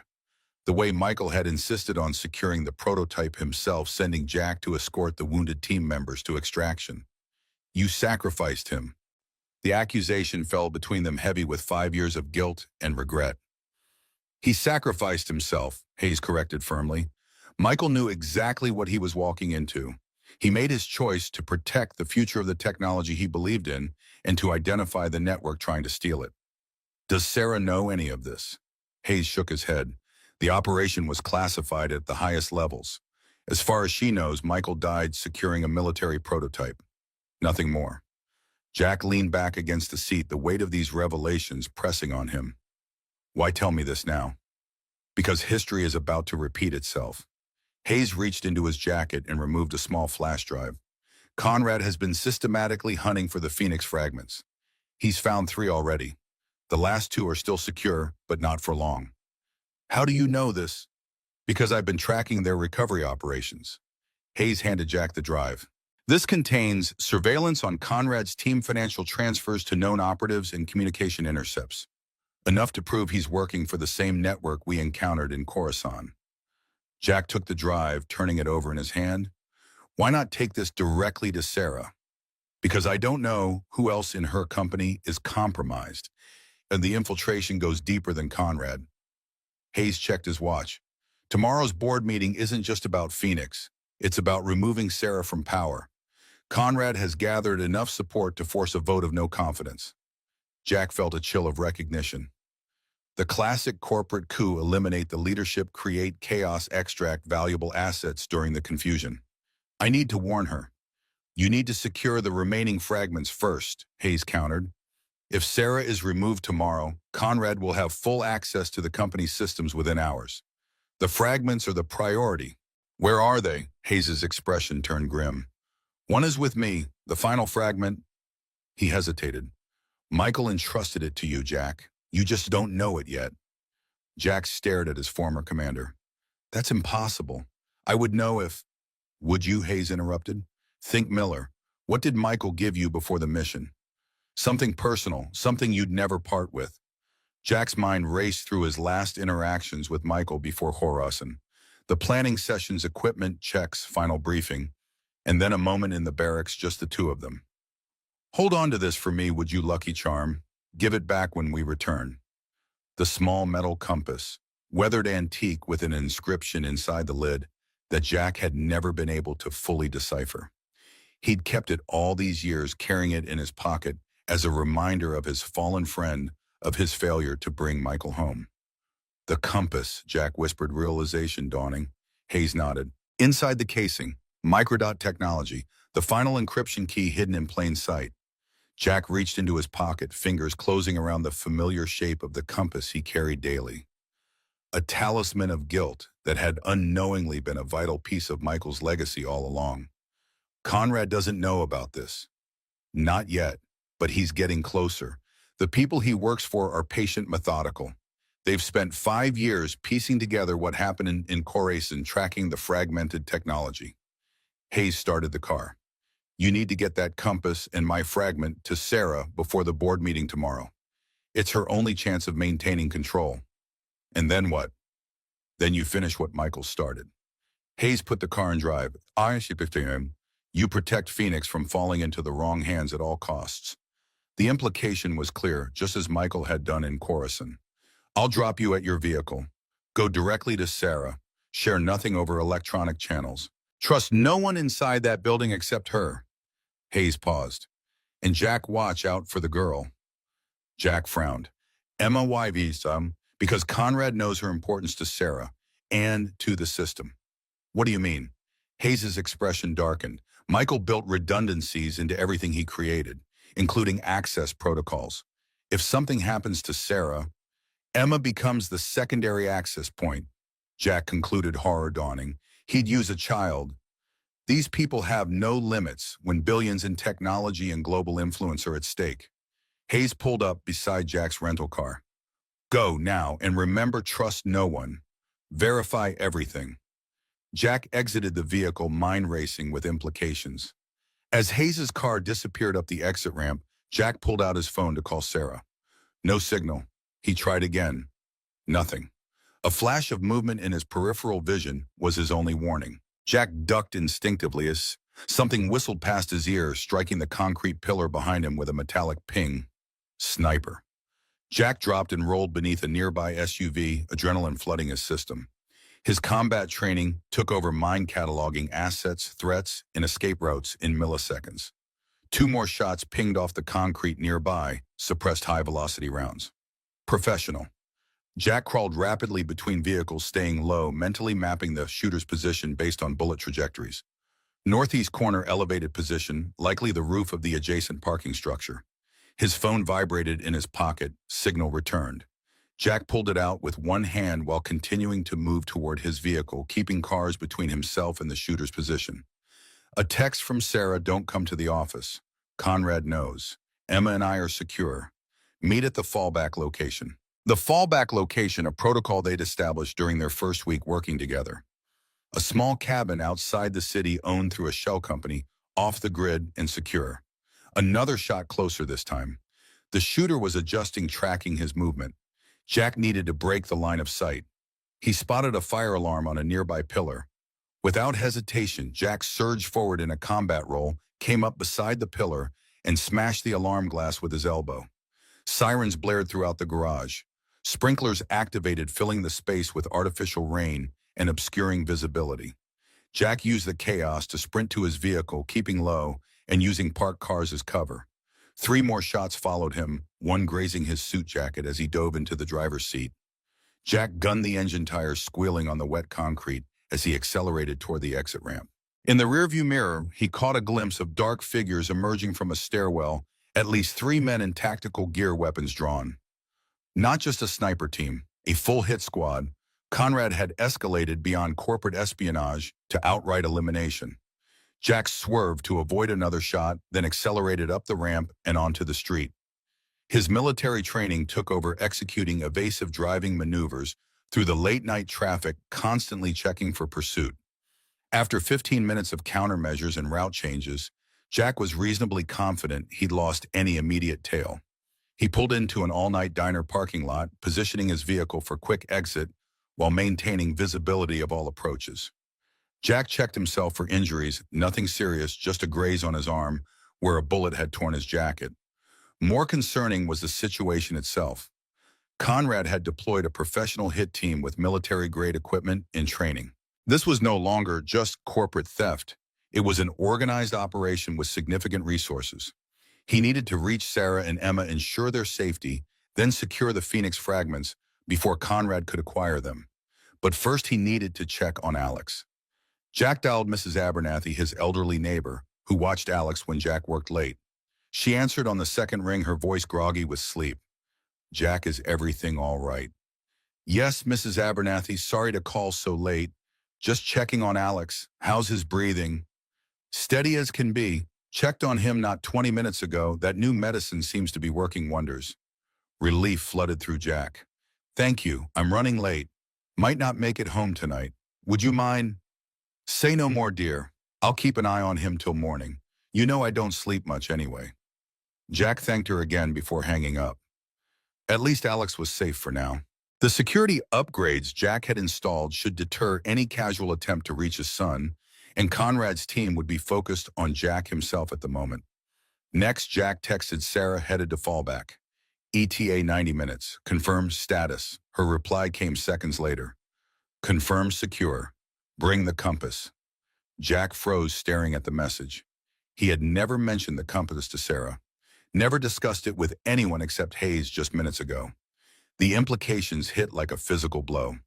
Either Hayes had contacted Sarah directly after their meeting, unlikely given his warnings about electronic communications, or Sarah's phone was compromised. Or Hayes himself wasn't who he claimed to be. Jack's mind raced through possibilities, each more troubling than the last. If Hayes was compromised, then everything he'd revealed about Coruscant, about the fragments, about Michael's true mission could be manipulation. But the hit team had been very real. The evidence of Conrad's corruption seemed legitimate. And most tellingly, someone knew about the compass, Michael's compass, that Jack had carried for 5 years. One thing was certain, Jack couldn't risk the fallback location until he knew who to trust. He needed independent verification, and there was only one person who might have the answers he sought. Jack started the car and headed toward the suburbs, toward the address he'd memorized from Sarah's files, Ellie Chen's home. If anyone could verify the technical details of Hayes' claims about Phoenix, it would be the woman who had helped Michael build it. As he drove, Jack's hand closed around the compass in his pocket, the metal warm from proximity to his body. For 5 years, he'd carried it as a reminder of his greatest failure. Now it might be the key to fulfilling his final promise to Michael Morgan. If anything happens to me, Jack, take care of them, Sarah Emma. They're everything. Words spoken the night before Coruscant. Words Jack had interpreted as the standard request of a soldier facing danger. Only now did he understand their true weight. The hit team Hayes revelations, Conrad's coup, the Phoenix fragments, all pieces of a puzzle 5 years in the making. And at the center of it all, a little girl with a one-eyed rabbit carrying a legacy she didn't even understand. Jack checked his rearview mirror, scanning for pursuit as he accelerated toward the suburbs. The game had changed, the stakes had escalated, and time was running out. In his pocket, Michael's compass seemed to pulse with urgency, a silent witness to promises made and kept to oaths sworn in blood and honor. The road ahead disappeared into darkness, but Jack drove forward without hesitation. Some debts could only be paid in full. The suburban street was silent as Jack pulled up half a block from Ellie Chen's modest two-story home. 2:17 a.m. glowed from the dashboard clock, the hour when the human body reached its lowest ebb. Jack ignored his own fatigue, the burning graze on his arm, the weight of Michael's compass in his pocket. Focus narrowed to the mission parameters: verify information, assess threats, protect assets. Something felt wrong. The street was too quiet, the houses too dark. Jack killed the engine and coasted to a stop, preserving night vision as he scanned for surveillance or tactical positions. Nothing obvious, but instinct screamed caution. He approached on foot, using the shadows between streetlights, moving from cover to cover with the economy of motion that had kept him alive through 3 combat tours. Chen's house appeared normal, modest landscaping, porch light on, no vehicles in the driveway. But the front door stood slightly ajar, a thin slice of darkness visible between door and frame. Jack drew his folding knife, the only weapon he had. Heart rate elevated, but controlled, breathing shallow and silent. He circled to the rear of the house, noting a kitchen window with the screen removed. Entry point. The back door yielded to gentle pressure hinges, mercifully silent. Jack slipped inside, pausing to orient.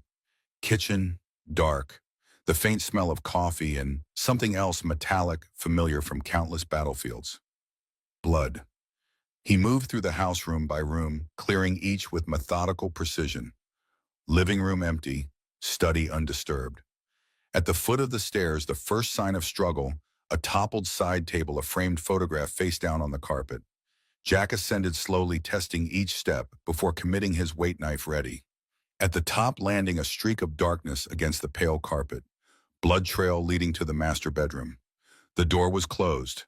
Jack positioned himself to the side, turned the handle slowly, and pushed the door open with the toe of his shoe.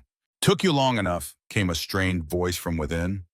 Jack pivoted into the doorway, knife raised, to find Ellie Chen propped against her bed, a makeshift compression bandage on her shoulder, pistol gripped in her right hand. The weapon was pointed steadily at Jack's chest. "Prove you're not with them," she demanded, voice tight with pain. Jack slowly lowered his knife. "If I were you'd already be dead." Chen's laugh was brittle, not very reassuring. The gun remained trained on him. "Tell me something only the real Jack Miller would know. You have a subroutine in Phoenix, something Michael built. A dead man's switch that contains encrypted coordinates to the fragments." Jack kept his voice level. "You told me tonight in the garage." The gun wavered slightly, then lowered. "They came 20 minutes after I got home. 3 men, professional. Military hardware, but not military discipline." Chen winced as she shifted. "Sloppy entry. I heard them before they reached the bedroom." Jack moved forward, assessing her wound. "You're shot. Grazed, through and through on the shoulder." Chen nodded toward a first aid kit open on the bed. Was about to stitch it myself when I heard you downstairs. They're gone.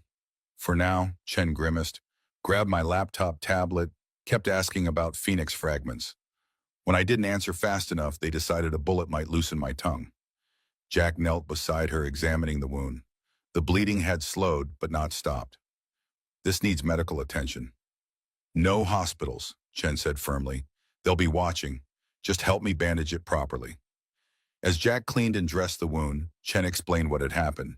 The attackers had been precise, knowledgeable about Phoenix, and specifically interested in any information about the fragments' locations. They'd mentioned Hayes by name. Colonel Hayes, you know him? Jack asked, securing the bandage. Never met him. But Michael mentioned him, his former CO. Chen studied Jack's expression. They asked if Hayes had contacted me, seemed very interested in his whereabouts. Jack's mind raced, processing this new information. If Conrad's team was hunting Hayes, it suggested the colonel wasn't working with them, but it didn't guarantee his trustworthiness either. We need to move, Jack said, helping Chen to her feet. They might return or have surveillance watching the house. Where to? If Conrad has compromised Sarah's security, nowhere at Morgan Technologies is safe. Jack considered their options. The fallback location was potentially compromised. His apartment would put Alex at risk. Any hotel would require ID that could be traced. I know a place, he said finally. But first tell me everything you know about the Phoenix fragments and the dead man's switch.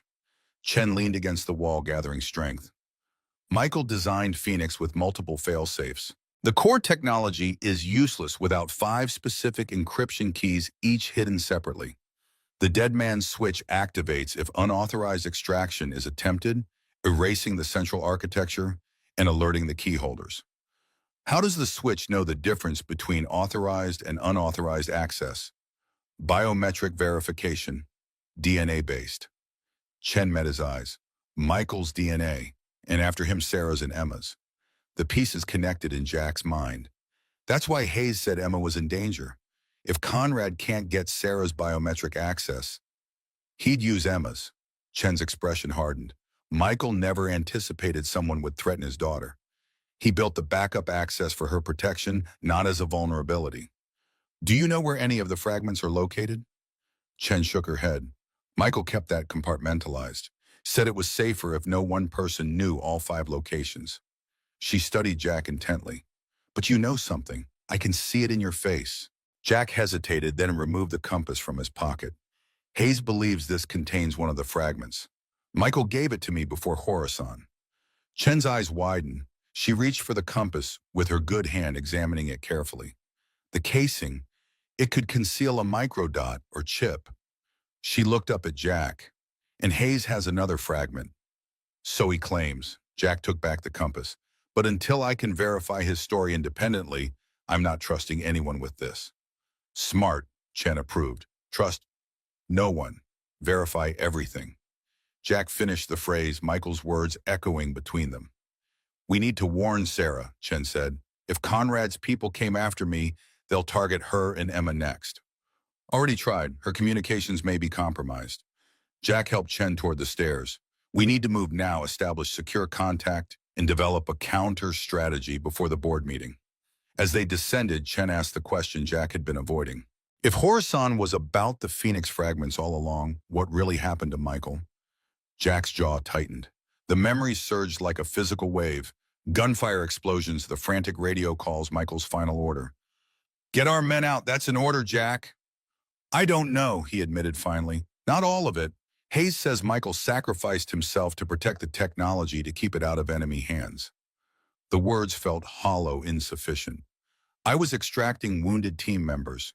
By the time I got back to the compound, it was too late. Chen seemed to sense the weight of guilt behind his words. Michael always said sacrifice was meaningless, unless it protected something worthwhile. She paused at the foot of the stair, steadying herself. He believed Phoenix could change the world, create unbreakable security for people who needed protection from surveillance, oppression, corporate overreach. Worth dying for, Jack asked softly. He thought so. Chen's voice was equally quiet. The question is, what would he want us to do now? The answer came to Jack with absolute clarity. Protect his family. secure his legacy, stop Conrad. Outside, the eastern sky was beginning to lighten the false dawn that preceded true morning. Time was running short. In a few hours, the Morgan Technologies board would convene, and Conrad would make his move against Sarah. Jack helped Chen into his car, vigilant for surveillance. As they pulled away from the curb, he outlined his plan, such as it was. They needed a secure location, communications equipment, and medical supplies. Then they would establish contact with Sarah, verify her situation, and coordinate a counteroffensive before the board meeting. I know someone who can help, Jack said, turning toward the industrial district. An old teammate who owes me a favor. He runs a private security firm now, off the books, no questions asked. Chen nodded, her face pale but determined. And if Sarah's been compromised, if Conrad already has her and Emma, Jack's hands tightened on the steering wheel. Then we implement the dead man's switch. Burn Phoenix to the ground before Conrad can weaponize it. Michael would approve, Chen said softly. He always said the technology was less important than the people it was meant to protect. As they drove through the awakening city, Jack's mind returned to his last conversation with Michael before Horizon. They'd been checking equipment, the rest of the team already loaded in the transport. If anything happens to me, Jack, take care of them. Sarah, Emma, they're everything. Nothing's going to happen to you, Mike. We go in, we get the prototype, we get out. Standard op. Michael had looked at him, then a strange intensity in his eyes. Just promise me, brother. No matter what goes down, you protect my family. You know I will. But save the deathbed drama for when we're actually dying, okay? Michael had laughed, clapping him on the shoulder. Fair enough. Just remember, trust no one. Verify everything. 5 years later, those words guided Jack through the most dangerous mission of his life. Not for country this time, but for a promise made to a friend. For a debt that could never truly be repaid. The compass in his pocket seemed to grow heavier with each passing mile.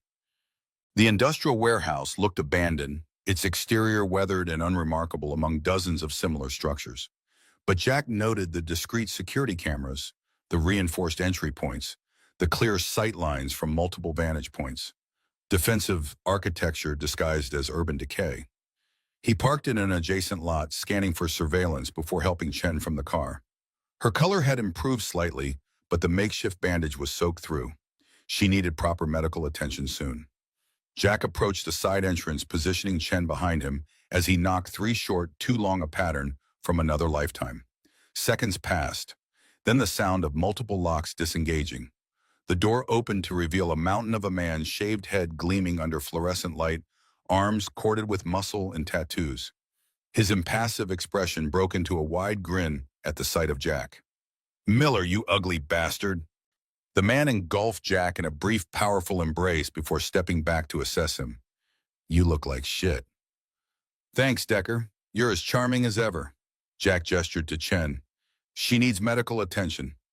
Gunshot wound through and through left shoulder. Decker's demeanor shifted instantly to professional efficiency. Get her inside. He spoke into a wrist-mounted communicator. Tango Med Bay, GSW non-critical, full security protocols. The interior of the warehouse belied its exterior, a state-of-the-art operations center hummed with technology and purpose. Monitors displayed security feeds, communications systems, and what appeared to be active operations in multiple locations. Personnel moved with military precision, acknowledging Jack with nods of recognition. Decker led them to a small medical suite where a woman in scrubs waited. This is Dr. Reeves, former combat medic, now our resident patch-up artist. She'll take care of your friend. As Dr. Reeves attended to Chen, Decker guided Jack to a secure briefing room, closing the door behind them. So, Decker folded massive arms across his chest. What kind of shitstorm have you walked into this time?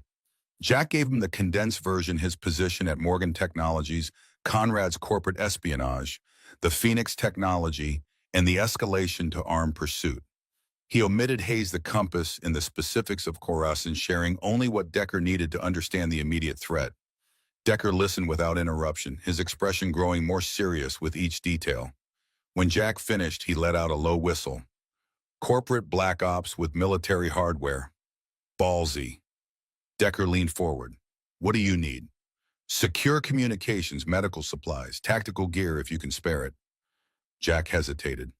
And a team on standby. This might get complicated fast. Already complicated if they're shooting at you. Decker stood. Communications room is yours. I'll gear you up and put a four-man team on alert status. He paused at the door. One condition, Miller. Name it. You tell me what this is really about. Decker's eyes were shrewd. The unredacted version. Because you didn't come to me just for a burner phone and some bandages. Jack held his former teammate's gaze. Decker had saved his life twice in Afghanistan, had been one of the few who stood by him after the Khorasan inquiry. If anyone had earned trust, it was him. It's about Michael Morgan, Jack said finally. About finishing what he started in Khorasan and keeping a promise I made 5 years ago. Understanding dawned in Decker's eyes. The ghost that's been haunting you. He nodded once. Whatever you need, brother. No questions asked. After Decker left, Jack accessed the secure communications system, inputting the emergency contact protocol he'd established with Sarah during their contingency planning. Triple encrypted, routed through multiple anonymous servers designed to be untraceable, even if Morgan Technologies' systems were compromised.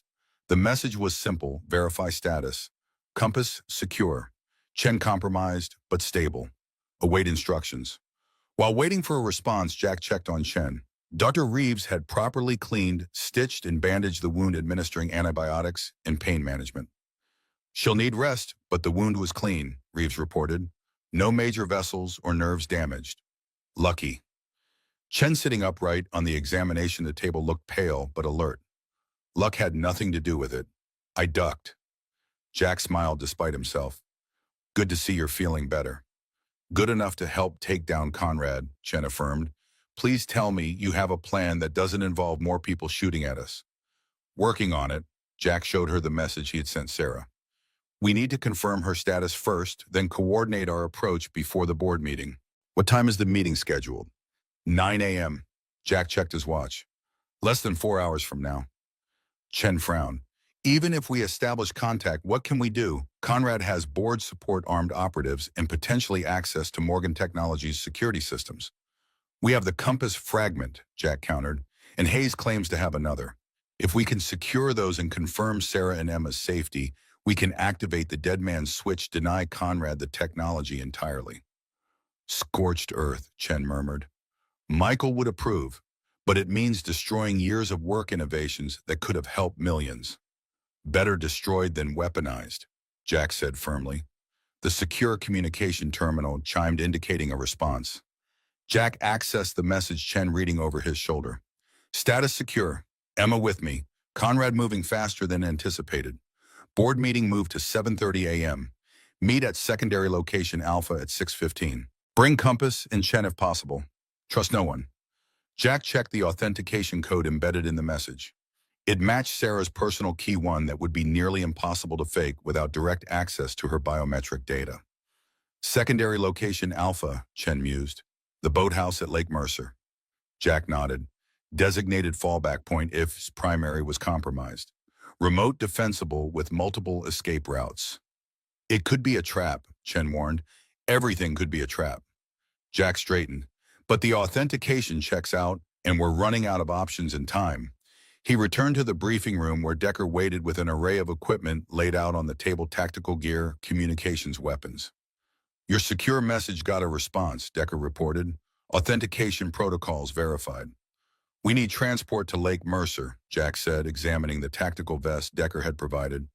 And that team on standby. Decker nodded. Already prepping. ETA 4, ready status is 20 minutes. He gestured to the equipment. Take what you need. The Glock is clean, untraceable. The vest will stop most small arms fire. Jack began gearing up the familiar routine of preparing for a mission, settling his mind. Check weapon, secure extra magazines, test communications, arrange medical supplies for quick access. The muscle memory from countless operations guided his hands. One more thing, Decker said, placing a small metal case on the table. Thought you might need this. Jack opened the case to find a tactical sidearm he recognized immediately, a custom-modified MK-23 with suppressor attachments. His weapon from Special Forces days. How did you, kept it after you left service? Decker said simply. Figured you might want it back someday. The weapon felt right in Jack's hand, an extension of himself from another life. He checked it methodically, muscle memory guiding each movement. Thank you. The words were inadequate for the gesture's significance. Decker clasped his shoulder. Bring it back when you're done, preferably with you still attached to it. 20 minutes later, Jack and Chen were in a nondescript SUV headed toward Lake Mercer. Dawn painted the sky in streaks of pink and gold, the city giving way to suburbs, then to the wooded areas surrounding the lake. Chen sat silently beside him, the tactical vest Decker had provided looking oversized on her slender frame. You know how to use that? Jack asked, nodding to the compact pistol she held. Michael taught me, said everyone involved with Phoenix should know basic self-defense. Chen checked the weapon with surprising competence. Never thought I'd need to use it. With luck, you won't today either. The lake came into view, its surface mist shrouded in the early morning light. Jack followed the access road to a secluded area where several private boathouses dotted the shoreline. Sarah's, or rather a shell company's, was the third structure, a modest wooden building with a small dock extending into the water. Jack parked 100 yards away, concealing the vehicle in a stand of trees. Stay here until I verify it's clear, he instructed Chen. Like hell, she replied calmly. We go together. Michael's rule: never split the team when entering an unknown situation. Jack recognized the stubborn set of her jaw, so reminiscent of Michael himself. Fine, but stay behind me, and if anything feels wrong, run like hell. I know the drill. They approached cautiously, Jack scanning for surveillance traps or signs of hostile presence. Nothing obvious, but the hairs on the back of his neck stood at attention. The small parking area beside the boathouse held a single vehicle, the black SUV Jack recognized as Sarah's private transportation. The boathouse door was closed, no lights visible within. Jack positioned Chen at his six, covering their rear approach, while he moved to the side of the building. 3 light taps on the window, the prearranged signal. Silence. Jack tried again, tension mounting. Nothing. He tried the door handle. Unlocked. Warning bells clanged in his mind. Drawing his sidearm, Jack pushed the door open carefully, staying clear of the potential line of fire. Sarah, it's Jack! No response. With practiced efficiency, Jack entered in a low combat stance, weapon ready, eyes adjusting to the dimness within. The boathouse was sparsely furnished, a small sitting area, kitchenette, and doors leading presumably to sleeping quarters in the boat slip. Motion to his right. Jack pivoted, weapon raised. Stand down, Miller. Sarah Morgan emerged from the hallway, her own pistol held steadily at her side. Her normally immaculate appearance was disheveled, dark circles under her eyes, but her gaze remained sharp and focused. Where's Chen? Covering the rear. Jack lowered his weapon slightly but didn't holster it. Where's Emma? Sleeping back bedroom.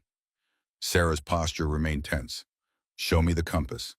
Jack studied her carefully. First, verify something only you would know. The name of the stuffed rabbit Emma carries. A flicker of approval crossed Sarah's face.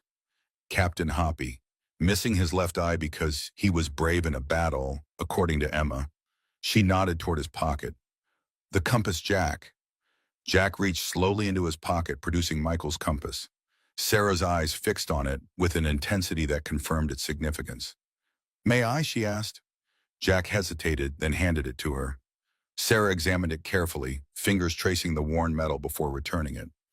Keep it secure, she said. It's one of the keys. So Hayes was telling the truth, Jack murmured. Sarah's expression sharpened. Hayes contacted you. When Jack gave her the condensed version of his parking garage encounter with their former commanding officer, Hayes's revelations about Khorasan and his claim to possess another fragment, Sarah listened intently, her expression growing more troubled with each detail. Hayes disappeared after the Khorasan inquiry. Michael always believed he was forced out to silence him about what really happened. And what did really happen? Jack asked directly. Hayes claims the mission objective was accomplished, that Michael sacrificed himself to protect Phoenix. Sarah's gaze turned inward, remembering. Michael knew the risks when he volunteered, said someone had to verify the technology hadn't been compromised, had to identify who was trying to acquire it. Her eyes refocused on Jack. He trusted Hayes, and he trusted you to get the team out if things went wrong. The old guilt surged again. I left him behind. You followed orders, Sarah corrected firmly. Michael's orders. He knew exactly what he was doing. She holstered her weapon. We can discuss Coruscant later. Right now we need to focus on Conrad and the board meeting. Jack signaled Chen to enter. As she joined them, Sarah assessed her condition with a sharp eye. You're injured. I'll live, Chen replied simply. Conrad's team paid me a visit, asked about the fragments, mentioned Hayes specifically. Sarah nodded grimly. They've been systematically eliminating anyone connected to Phoenix's original architecture. 3 of Michael's former team members have died in accidents over the past year. How did Conrad find them? Jack asked. The project was classified, compartmentalized. Someone gave us access to Michael's personal files, Sarah said bitterly. Someone with highest level clearance. The implication hung in the air. Only a handful of people had such access, Sarah herself, perhaps the head of security, and potentially board members with special clearance. Inside job, Chen concluded, beyond Conrad. We need to assume the entire executive team is compromised, Sarah agreed. That's why I've moved the board meeting earlier, less time for Conrad to consolidate his position.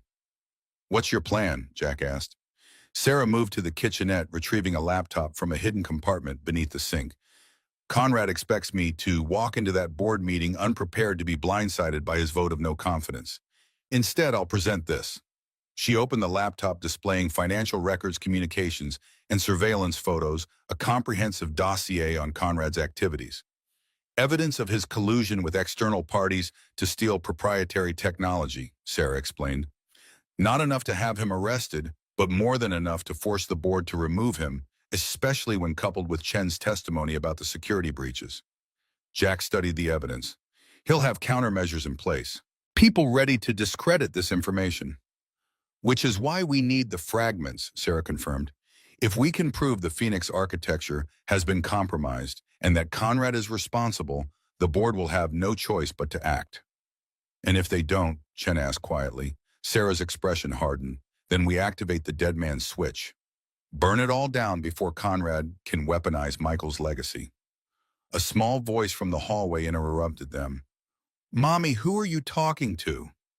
All 3 adults turned to see Emma standing in the doorway.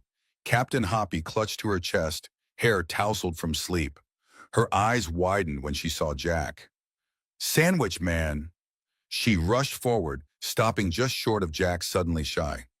Jack knelt to her level the way he always did with Alex. Hey there, Emma. Remember me? She nodded solemnly. You knew my daddy, and you have sad eyes. Jack smiled gently. Not so sad today. It's good to see you. Emma turned to Chen, studying her with the direct curiosity only children possess. You're hurt. Does it hurt a lot? Chen's expression softened. Not too bad. Your dad taught me to be brave. Like Captain Hoppy, Emma said seriously, holding up her rabbit for inspection. He got hurt in a battle too. Sarah moved to her daughter, placing protective hands on her shoulders. Emma, sweetheart, why don't you get dressed? We need to leave soon. Are we going home? Emma asked hopefully. Not yet, sweetie. We have a stop to make first. Sarah guided her daughter back toward the bedroom. I'll help you find your clothes. When they were gone, Jack turned to Chen. Hayes said Emma is a secondary access point for Phoenix. Biometric verification linked to Michael's DNA. Chen nodded grimly. It was meant as a safeguard, ensuring the technology remained within the family's control if anything happened to Sarah. Michael never anticipated it becoming a vulnerability. Conrad knows, Jack stated rather than asked. Must do, Chen confirmed. It would explain why he's been having Emma watched why her school, coincidentally, hired a new security guard last month. Jack's tactical mind processed the implications. We can't bring her to the board meeting. Too exposed, too many unknown variables. Agreed, Chen said. But she can't stay here either. Once Conrad realizes we've gone off-grid, this will be one of the first places he checks. We need a secure location, someone trustworthy to protect her. Jack thought of Alex safely at home with Mrs. Abernathy, unaware of the danger surrounding his father. I know a place, but we need to move now before the board meeting preparations begin. A soft noise from the hallway drew their attention. Sarah returned, her expression grim. Emma's getting dressed, she said quietly. Jack, I need you to take her somewhere safe. Conrad's people will be watching the building, my home, all known locations. She can't be anywhere associated with me or Morgan Technologies. I have a place in mind, Jack assured her. But what about you and Chen Conrad? Will have security in place for the board meeting people loyal to him. I still have allies within the company, Sarah replied. The head of security owes me his career. He'll ensure we can access the building and the boardroom. And the dead man's switch, Chen asked. If things go wrong, we need to be prepared to activate it. Sarah's eyes hardened with resolve. I've prepared the protocols.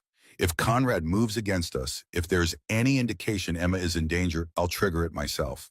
She turned to Jack. But I need the compass to complete the sequence. Jack hesitated, his hand moving instinctively to his pocket. You're sure? Michael entrusted it to you for safekeeping. Now I'm asking you to trust me to use it as he intended. Sarah held out her hand. Please, Jack. It's the only way to ensure Phoenix stays protected. The moment stretched between them, laden with unspoken history, with promises made and kept. Finally, Jack removed the compass, its weight familiar in his palm. He placed it in Sarah's outstretched hand, feeling as if he were surrendering a part of himself. Michael would want you to have it, he said quietly. Sarah's fingers closed around the compass, her composure slipping momentarily. Thank you. She tucked it securely into an inner pocket of her jacket. Now let's get Emma to safety, then end this. Once and for all. The sun had fully risen by the time Jack pulled into the small parking lot of Riverdale Elementary School. The building was quiet, most students not due to arrive for another hour. Emma sat in the back seat, Captain Hoppy clutched to her chest, watching the unfamiliar surroundings with wary curiosity. Is this where I'm going to hide? She asked. Jack smiled reassuringly in the rear-view mirror. Not hide, just visit. I have a friend here who's going to look after you while your mom takes care of some important business. Is it because of the bad people? Emma's directness was disarming. The ones Mommy's worried about? Jack turned in his seat to face her. Your mom's very brave, Emma. Like your dad was. She's making sure those people can't take what doesn't belong to them. Emma nodded solemnly. Daddy always said taking things that aren't yours is wrong, even if you really, really want them. Your dad was a smart man. Jack checked his watch, 6:45 a.m. Sarah and Chen would be approaching Morgan Technologies, now implementing the first phase of their plan. Come on, let's go meet my friend. He helped Emma from the car, scanning the surroundings for any sign of surveillance or threat. The school grounds appeared normal, empty at this early hour, except for a few teachers' cars in the staff parking area. Jack led Emma to a side entrance, using his keycard to access the building. He called ahead, arranging everything during the drive from the lake. Now he guided Emma through quiet hallways to a classroom near the back of the building. The door opened before they reached it, revealing Mrs. Abernathy's kind, weathered face. The elderly woman who had been Jack's neighbor and Alex's occasional caretaker for 3 years smiled warmly at Emma. Well, hello there, young lady. You must be Emma. I've heard so much about you. She knelt despite her arthritis, extending a hand. I'm Mrs. Abernathy. I'm a friend of Jack's, and I have a special guest waiting to meet you. Emma looked questioningly at Jack, who nodded encouragement. She took Mrs. Abernathy's hand tentatively. Is it another grown-up? She asked. Mrs. Abernathy chuckled. No, dear. It's Alex, Jack's son. He's about your age, and he's very excited to have a friend visit this morning before school starts. Emma's eyes widened with interest. Jack has a little boy, too. I sure do, Jack confirmed, and he's been wanting to meet you. Inside the classroom, Alex sat at a small table coloring intently. He looked up as they entered, his face brightening at the sight of his father. Dad. He rushed over, throwing his arms around Jack's waist.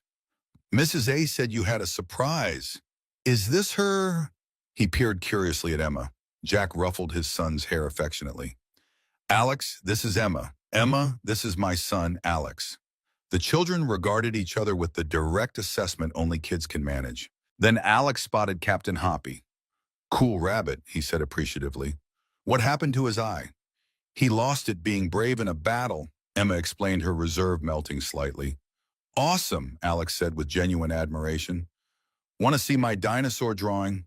It's a T-Rex with laser eyes. Just like that, the connection was made. Emma followed Alex to the table, Captain Hoppy tucked securely under one arm. Jack moved to Mrs. Abernathy, speaking quietly.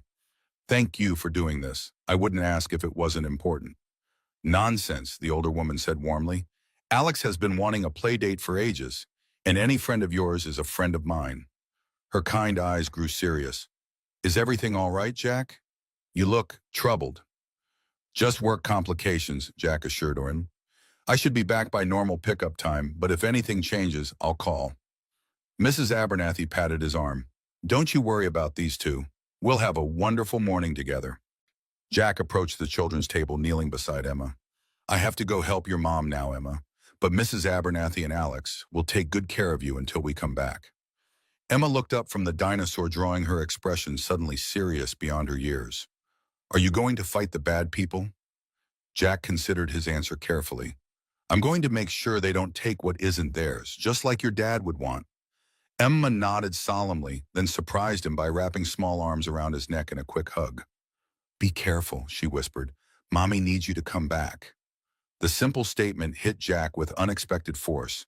He returned the hug gently. I will. I promise. As he stood to leave, Alex caught his hand. Dad, is everything okay? Jack saw the worry in his son's eyes, the perceptiveness that sometimes startled him. Everything's fine, buddy. Just helping a friend with a problem at work. Like you helped Mr. Rodriguez when his car wouldn't start. Jack smiled, touched by his son's attempt to understand. Something like that. Bigger problem. Same idea. Okay, Alex seemed satisfied. I'll take care of Emma till you get back. I know you will. Jack hugged his son quickly. Be good for Mrs. Abernathy. I'll see you this afternoon. As Jack left the classroom, he glanced back one more time. The children were already bent over the drawing together, Emma pointing to something on the page, Alex nodding enthusiastically. In that moment, they were just kids, untouched by the shadows of corporate espionage, classified technology, or parents' legacies. Jack would do everything in his power to keep it that way. Morgan Technologies loomed against the morning sky, its glass facade reflecting the sunrise in sheets of gold and amber. Jack parked in a service area 2 blocks away, using the maintenance access he'd memorized during his time with the company. Sarah's text had been brief but clear. Proceed to server room via maintenance corridors. Chen and I entering through executive elevator. Meet 7:15. Jack moved through the building's hidden arteries, service corridors, maintenance shafts, utility rooms, invisible as always to the corporate world on the other side of the walls. His tactical vest was concealed beneath a maintenance uniform, his sidearms secured in a shoulder holster, extra magazines distributed in accessible pockets. The server room occupied a significant portion of the building's third sub-basement, a fortress of climate-controlled technology secured by multiple layers of biometric authentication. Jack approached via the maintenance access tunnel, using the override codes Sarah had provided to bypass the initial security checkpoints. At the final door, he paused, assessing. The security panel showed active, no signs of tampering. He entered the override sequence, waited for the confirming beep, then slipped inside. The server room hummed with the sound of powerful computing systems, racks of equipment extending in orderly rows throughout the space. In the center, a glass-enclosed control station served as the nerve center for the entire operation. Chen was already there, her injured shoulder immobilized in a proper medical, sling fingers flying across a specialized keyboard. Sarah stood beside her, tense and vigilant, the compass open on the console before them. Right on time, Sarah acknowledged as Jack joined them. Chen's accessing the Phoenix architecture now.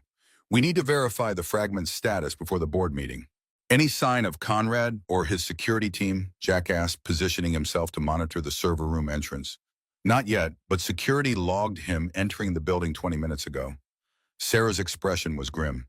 He's gathering his allies, preparing for the confrontation. Chen looked up from her work. I've accessed the core architecture. The system registers 3 fragments as potentially compromised, too secure. She pointed to a schematic on the screen. Michael's failsafe is still intact, but there are signs someone's been probing it, testing for vulnerabilities. Conrad, Sarah confirmed. How long before the board meeting? 12 minutes, Jack reported. Are we ready? Sarah nodded toward the compass. Almost. Chen needs to integrate the fragment from the compass into the failsafe protocol. Then, if necessary, we can trigger the dead man's switch remotely during the meeting. Chen carefully opened the compass's casing, revealing a tiny storage device embedded within. Michael, you brilliant paranoid man, she murmured, with grudging admiration as she extracted the device. This will take a few minutes to integrate. As Chen worked, Sarah moved closer to Jack, her voice low. Emma, she's secure. With Alex and my neighbor at his school, Conrad has no way to connect them to me. Jack kept his eyes on the entrance. She was brave, worried about you. A flicker of emotion crossed Sarah's face. When this is over, I'm taking her away for a while. Somewhere without board meetings, corporate politics, or her father's ghost hanging over everything. She'll like that, Jack said. She needs her mother more than she needs her father's legacy. Sarah studied him thoughtfully. And what about you, Jack? What will you do when this is over? The question caught him off guard. For 5 years, Jack had lived day to day focused on survival, on providing for Alex, on managing the guilt and memories of Corson. The future had always been a vague concept, something to endure rather than plan for. I haven't thought that far ahead, he admitted. You should, Sarah said quietly. Michael would want you to live, not just exist. She hesitated. Alex deserves a father who isn't haunted by the past. Before Jack could respond, Chen interrupted. It's done. The compass fragment is integrated. The failsafe is primed and ready. Sarah straightened, CEO mask sliding into place. Excellent. Transfer the activation protocol to my secure device. If Conrad makes his move during the meeting, I'll trigger it remotely. Chen completed the transfer, then looked up at Sarah. What about Hayes? If he really has another fragment, shouldn't we try to contact him? Too risky, Sarah decided. For all we know, Conrad has him already. We proceed with what we have. She checked her watch. It's time. The board will be assembling now. Jack assessed their options. I'll take point, clear the route to the boardroom. Chen stays here to monitor systems and provide technical backup. Sarah makes the presentation. Sarah nodded agreement. If anything goes wrong, if Conrad has more support than we anticipated, I'll activate the failsafe.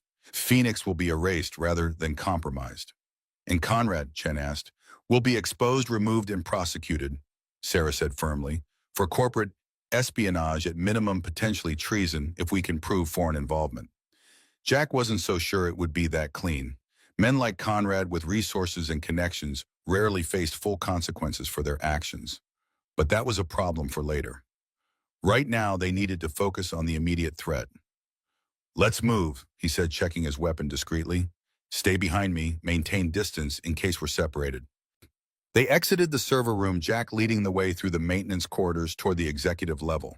As they approached the transition point to the main building, Jack's combat instincts registered a change in the environment, subtle but unmistakable. Wait, he whispered, halting their progress. Something's wrong. Sarah tensed beside him. What is it? Jack listened intently, years of battlefield awareness guiding his senses. The building's too quiet. Executive floor should be busy with staff arriving, preparation for the board meeting. I'm not hearing normal activity.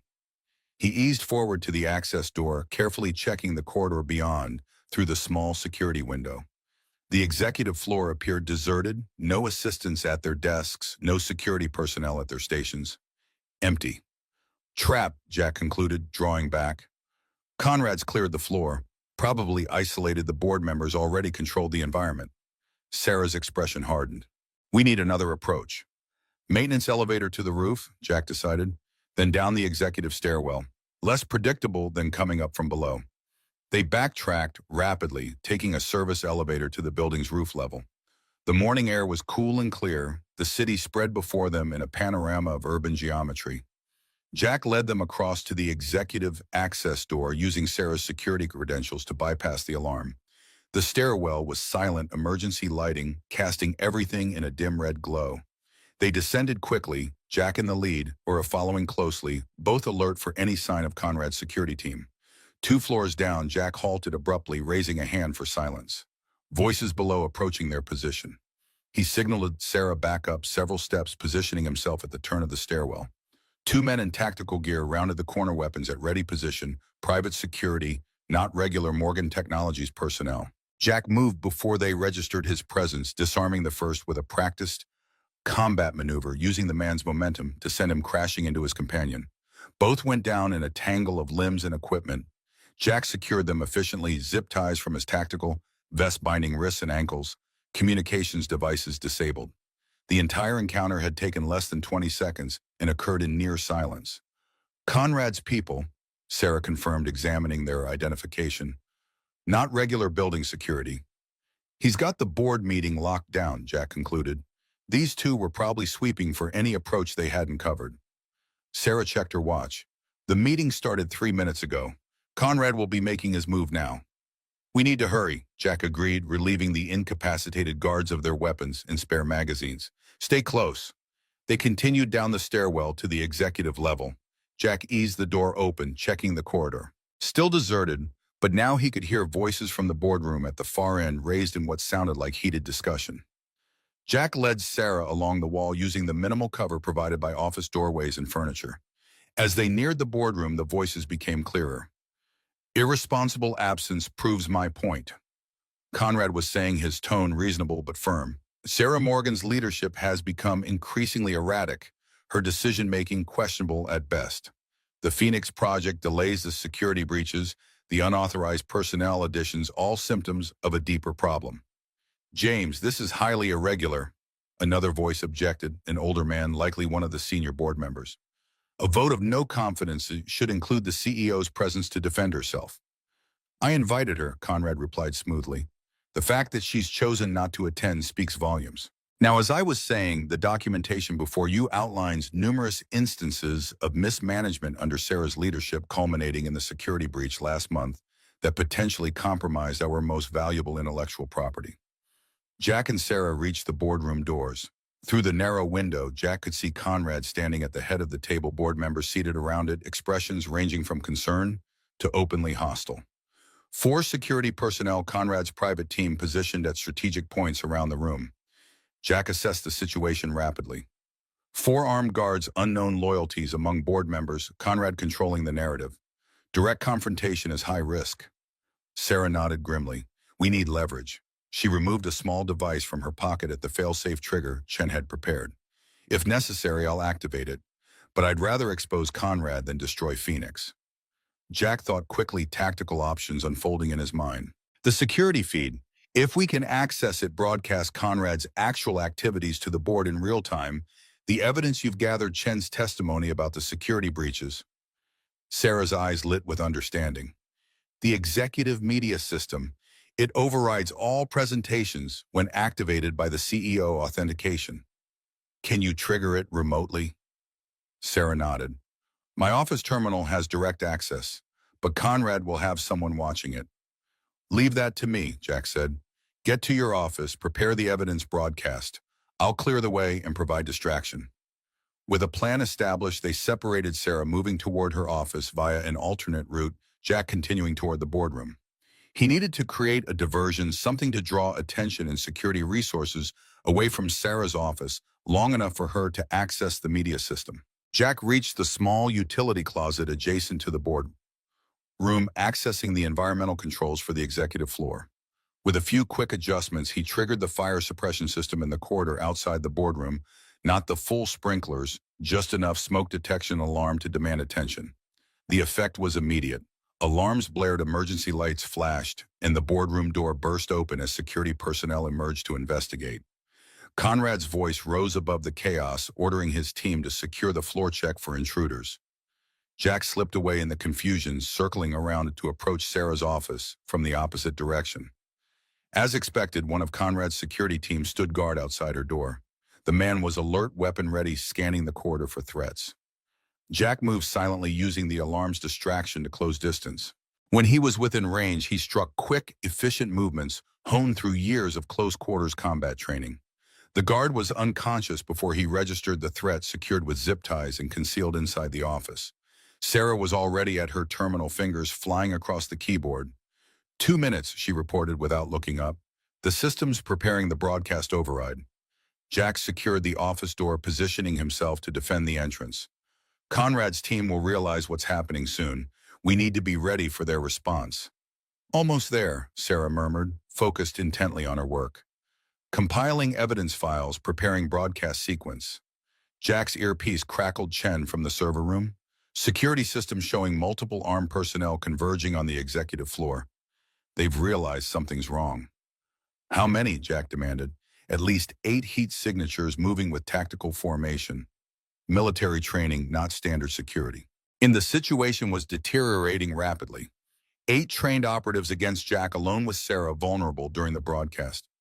Sarah status 30 seconds to broadcast, she replied tensely.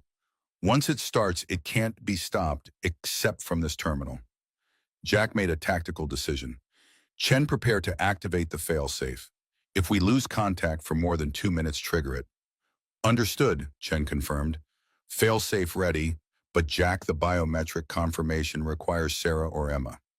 We'll handle that, Jack assured her. Just be ready. Sarah looked up sharply. You're planning for failure. I'm ensuring the mission succeeds regardless of obstacles, Jack corrected. Phoenix protected Conrad, exposed Emma safe. Those are the objectives. Before Sarah could respond, the terminal chimed. Broadcast ready, she announced, fingers poised over the activation key. This will override all executive-level displays, including the boardroom presentation system. Yeah, Jack nodded. Do it. Sarah pressed the key. On monitors throughout the executive floor, including the massive display in the boardroom, Conrad's carefully crafted presentation disappeared, replaced by damning evidence of his activities. Financial transactions with known technology, brokers, security, override, authorizations, surveillance photos of meetings with foreign operatives. Through the office window, Jack could see the boardroom eruption into chaos. Conrad's face contorted with rage and disbelief as he realized what was happening. Board members rose from their seats, pointing at the evidence displayed before them, demanding explanations. It's working, Sarah said, a grim satisfaction in her voice. They're seeing the truth. But Conrad wasn't finished. He shouted orders to his security team, pointing toward the executive offices. Jack saw 4 men break away, moving with a tactical precision toward their position. We've got company, he warned, drawing his sidearm. 4 operatives armed approaching fast. Sarah's hand moved to her own weapon. The broadcast will continue automatically. We need to hold this position for 3 more minutes for the full evidence package to display. Jack made a quick tactical assessment. Office is indefensible against 4 trained operatives. We need to move, draw them away from the terminal. If we leave, they'll shut down the broadcast, Sarah objected. Not if they can't find us, Jack countered, moving to the office's inner door. Executive passage to the conference room. We can circle behind them, approach the boardroom from the opposite direction. Conrad's the target, neutralize him, and his team loses direction. Sarah hesitated only briefly before nodding agreement. Lead the way. They slipped through the executive passage, a private corridor connecting the CEO's office to various conference rooms, designed for discreet movement between meetings. Jack moved with practiced stealth, Sarah following his lead. Behind them, they heard the office door burst open, Conrad's team discovering the empty room, the broadcasting terminal. Angry voices, orders shouted into communications devices. Jack led Sarah through the passage to a small conference room adjacent to the boardroom. From here, they could enter directly, bypassing the corridor where Conrad's remaining security waited. Ready? Jack asked, hand on the door. Sarah checked her weapon, eyes steady. Ready. Jack opened the door and they entered the boardroom from the side entrance. The scene inside was one of controlled chaos, board members arguing heatedly, the evidence broadcast still playing on the main display, Conrad gesturing emphatically as he tried to regain control of the situation. This is clearly fabricated, Conrad was shouting, desperation edging his voice. Morgan is attempting to frame me rather than accept responsibility for her own failures. It's not fabricated, James, Sarah announced, clearly stepping into full view. The room fell silent as all eyes turned to her. Every document, every transaction, every communication is authenticated and verifiable. Conrad's expression shifted from shock to calculated menace. Sarah, how convenient of you to finally join us. Just in time to witness your removal as CEO. That won't be happening today, Sarah replied calmly. The board has seen the evidence of your activities. Your attempts to steal Phoenix technology, your collusion with foreign interests, your systematic undermining of company security. The board chairman, an elderly man with steel gray hair, stood. These are serious allegations, Ms. Morgan. Mr. Conrad claims they're fabricated. They can be verified independently, Sarah assured him. My technical team is standing by to provide authentication protocols for every piece of evidence presented. Jack remained near the entrance, monitoring the situation, aware that Conrad's security team would be converging on their position. The clock was ticking. Conrad seemed to realize his position was weakening. His hand moved subtly toward his jacket. The real question, he said smoothly, is why Sarah has become so paranoid, so willing to manufacture evidence against her most loyal executive. His fingers slipped inside his jacket. Perhaps it's the pressure of leadership, or perhaps it's something more personal.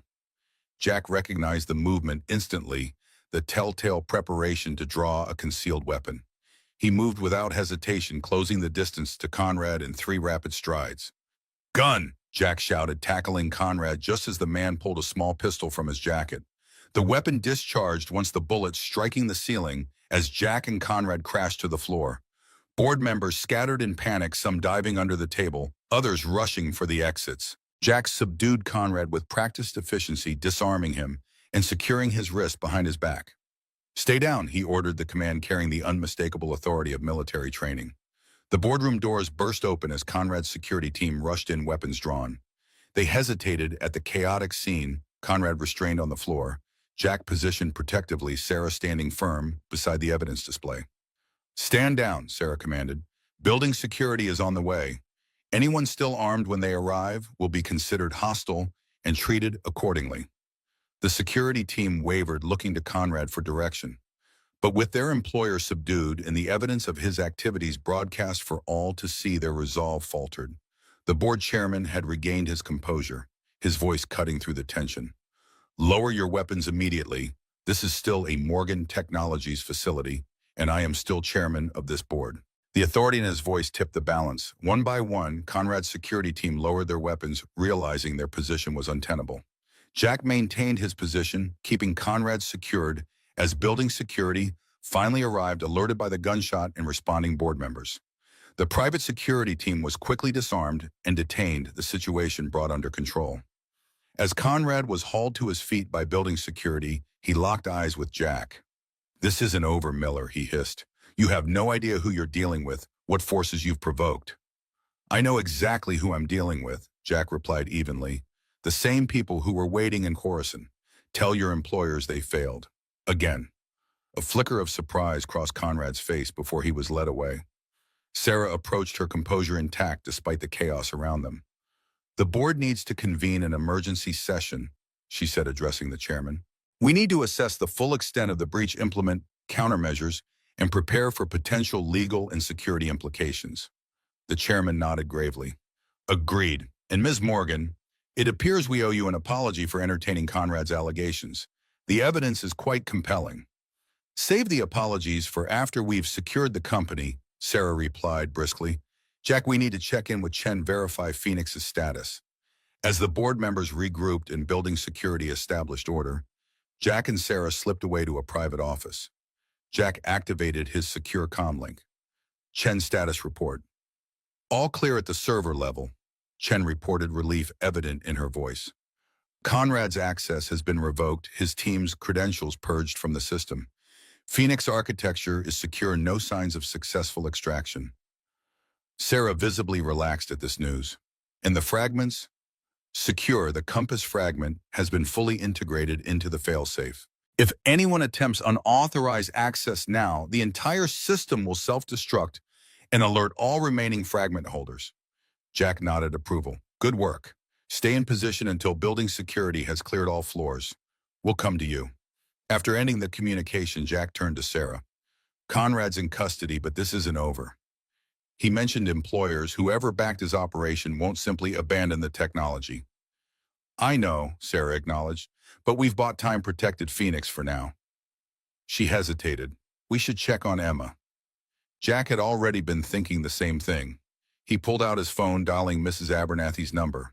She answered on the second ring, her voice calm and reassuring. "Everything's fine here, Jack. The children are having a wonderful time. Emma's teaching Alex some game with her rabbit, and they've barely noticed I'm in the room." Relief washed through Jack. "Thank you. We'll be there soon." After ending the call, he nodded to Sarah. "They're safe together." Something softened in Sarah's expression. "Emma and Alex, Michael would have liked that." She moved to the window, looking out over the city. 5 years ago, he made you promise to protect us if anything happened to him. Today, you fulfilled that promise." "The mission isn't complete," Jack cautioned. "Conrad's just one piece of a larger operation. Whoever was behind Coruscant is still out there, still interested in Phoenix. Then we'll be ready for them, Sarah said with quiet determination. Michael built Phoenix to protect people, not to control them. I won't let his legacy become a weapon. Jack studied her profile, seeing for the first time not just the CEO, not Michael's widow, but Sarah Morgan herself. Strong, resilient, determined to protect what mattered most. What happens now? He asked. Sarah turned to face him. Now we pick up our children. We take them somewhere safe while the legal and security teams do their work. She hesitated. And then we talk about the future, about what comes next. For Phoenix. For all of us, Sarah clarified. Emma, Alex, you, me. She met his gaze directly. 5 years is a long time to live in the shadow of the past, Jack. Maybe it's time we both stepped into the light. The words resonated with unexpected depth. For 5 years, Jack had existed rather than lived, focused on survival and obligation rather than possibility. The future had always been something to endure, not embrace. But standing here now, mission accomplished, promise fulfilled, Jack felt something he hadn't experienced since before Horasan, a sense of purpose beyond mere survival, beyond guilt and obligation. One step at a time, he said finally. First we secure Phoenix, then we make sure the children are safe. He paused. After that, we'll see. Sarah smiled, a genuine expression that transformed her features, revealing the woman behind the CEO facade. Michael always said you were the cautious one, always planning 3 moves ahead. He was the optimist. Jack acknowledged memories of his friend rising without the usual accompanying pain. Always certain things would work out for the best. Maybe this time he was right, Sarah suggested. She moved toward the door. Come on, there are 2 children waiting for us, and I've kept my daughter waiting long enough.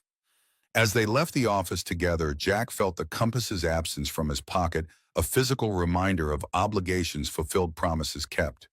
For 5 years, he had carried it as a talisman of guilt and failure. Now integrated into Phoenix's protection, it served its true purpose, safeguarding Michael's legacy for the future.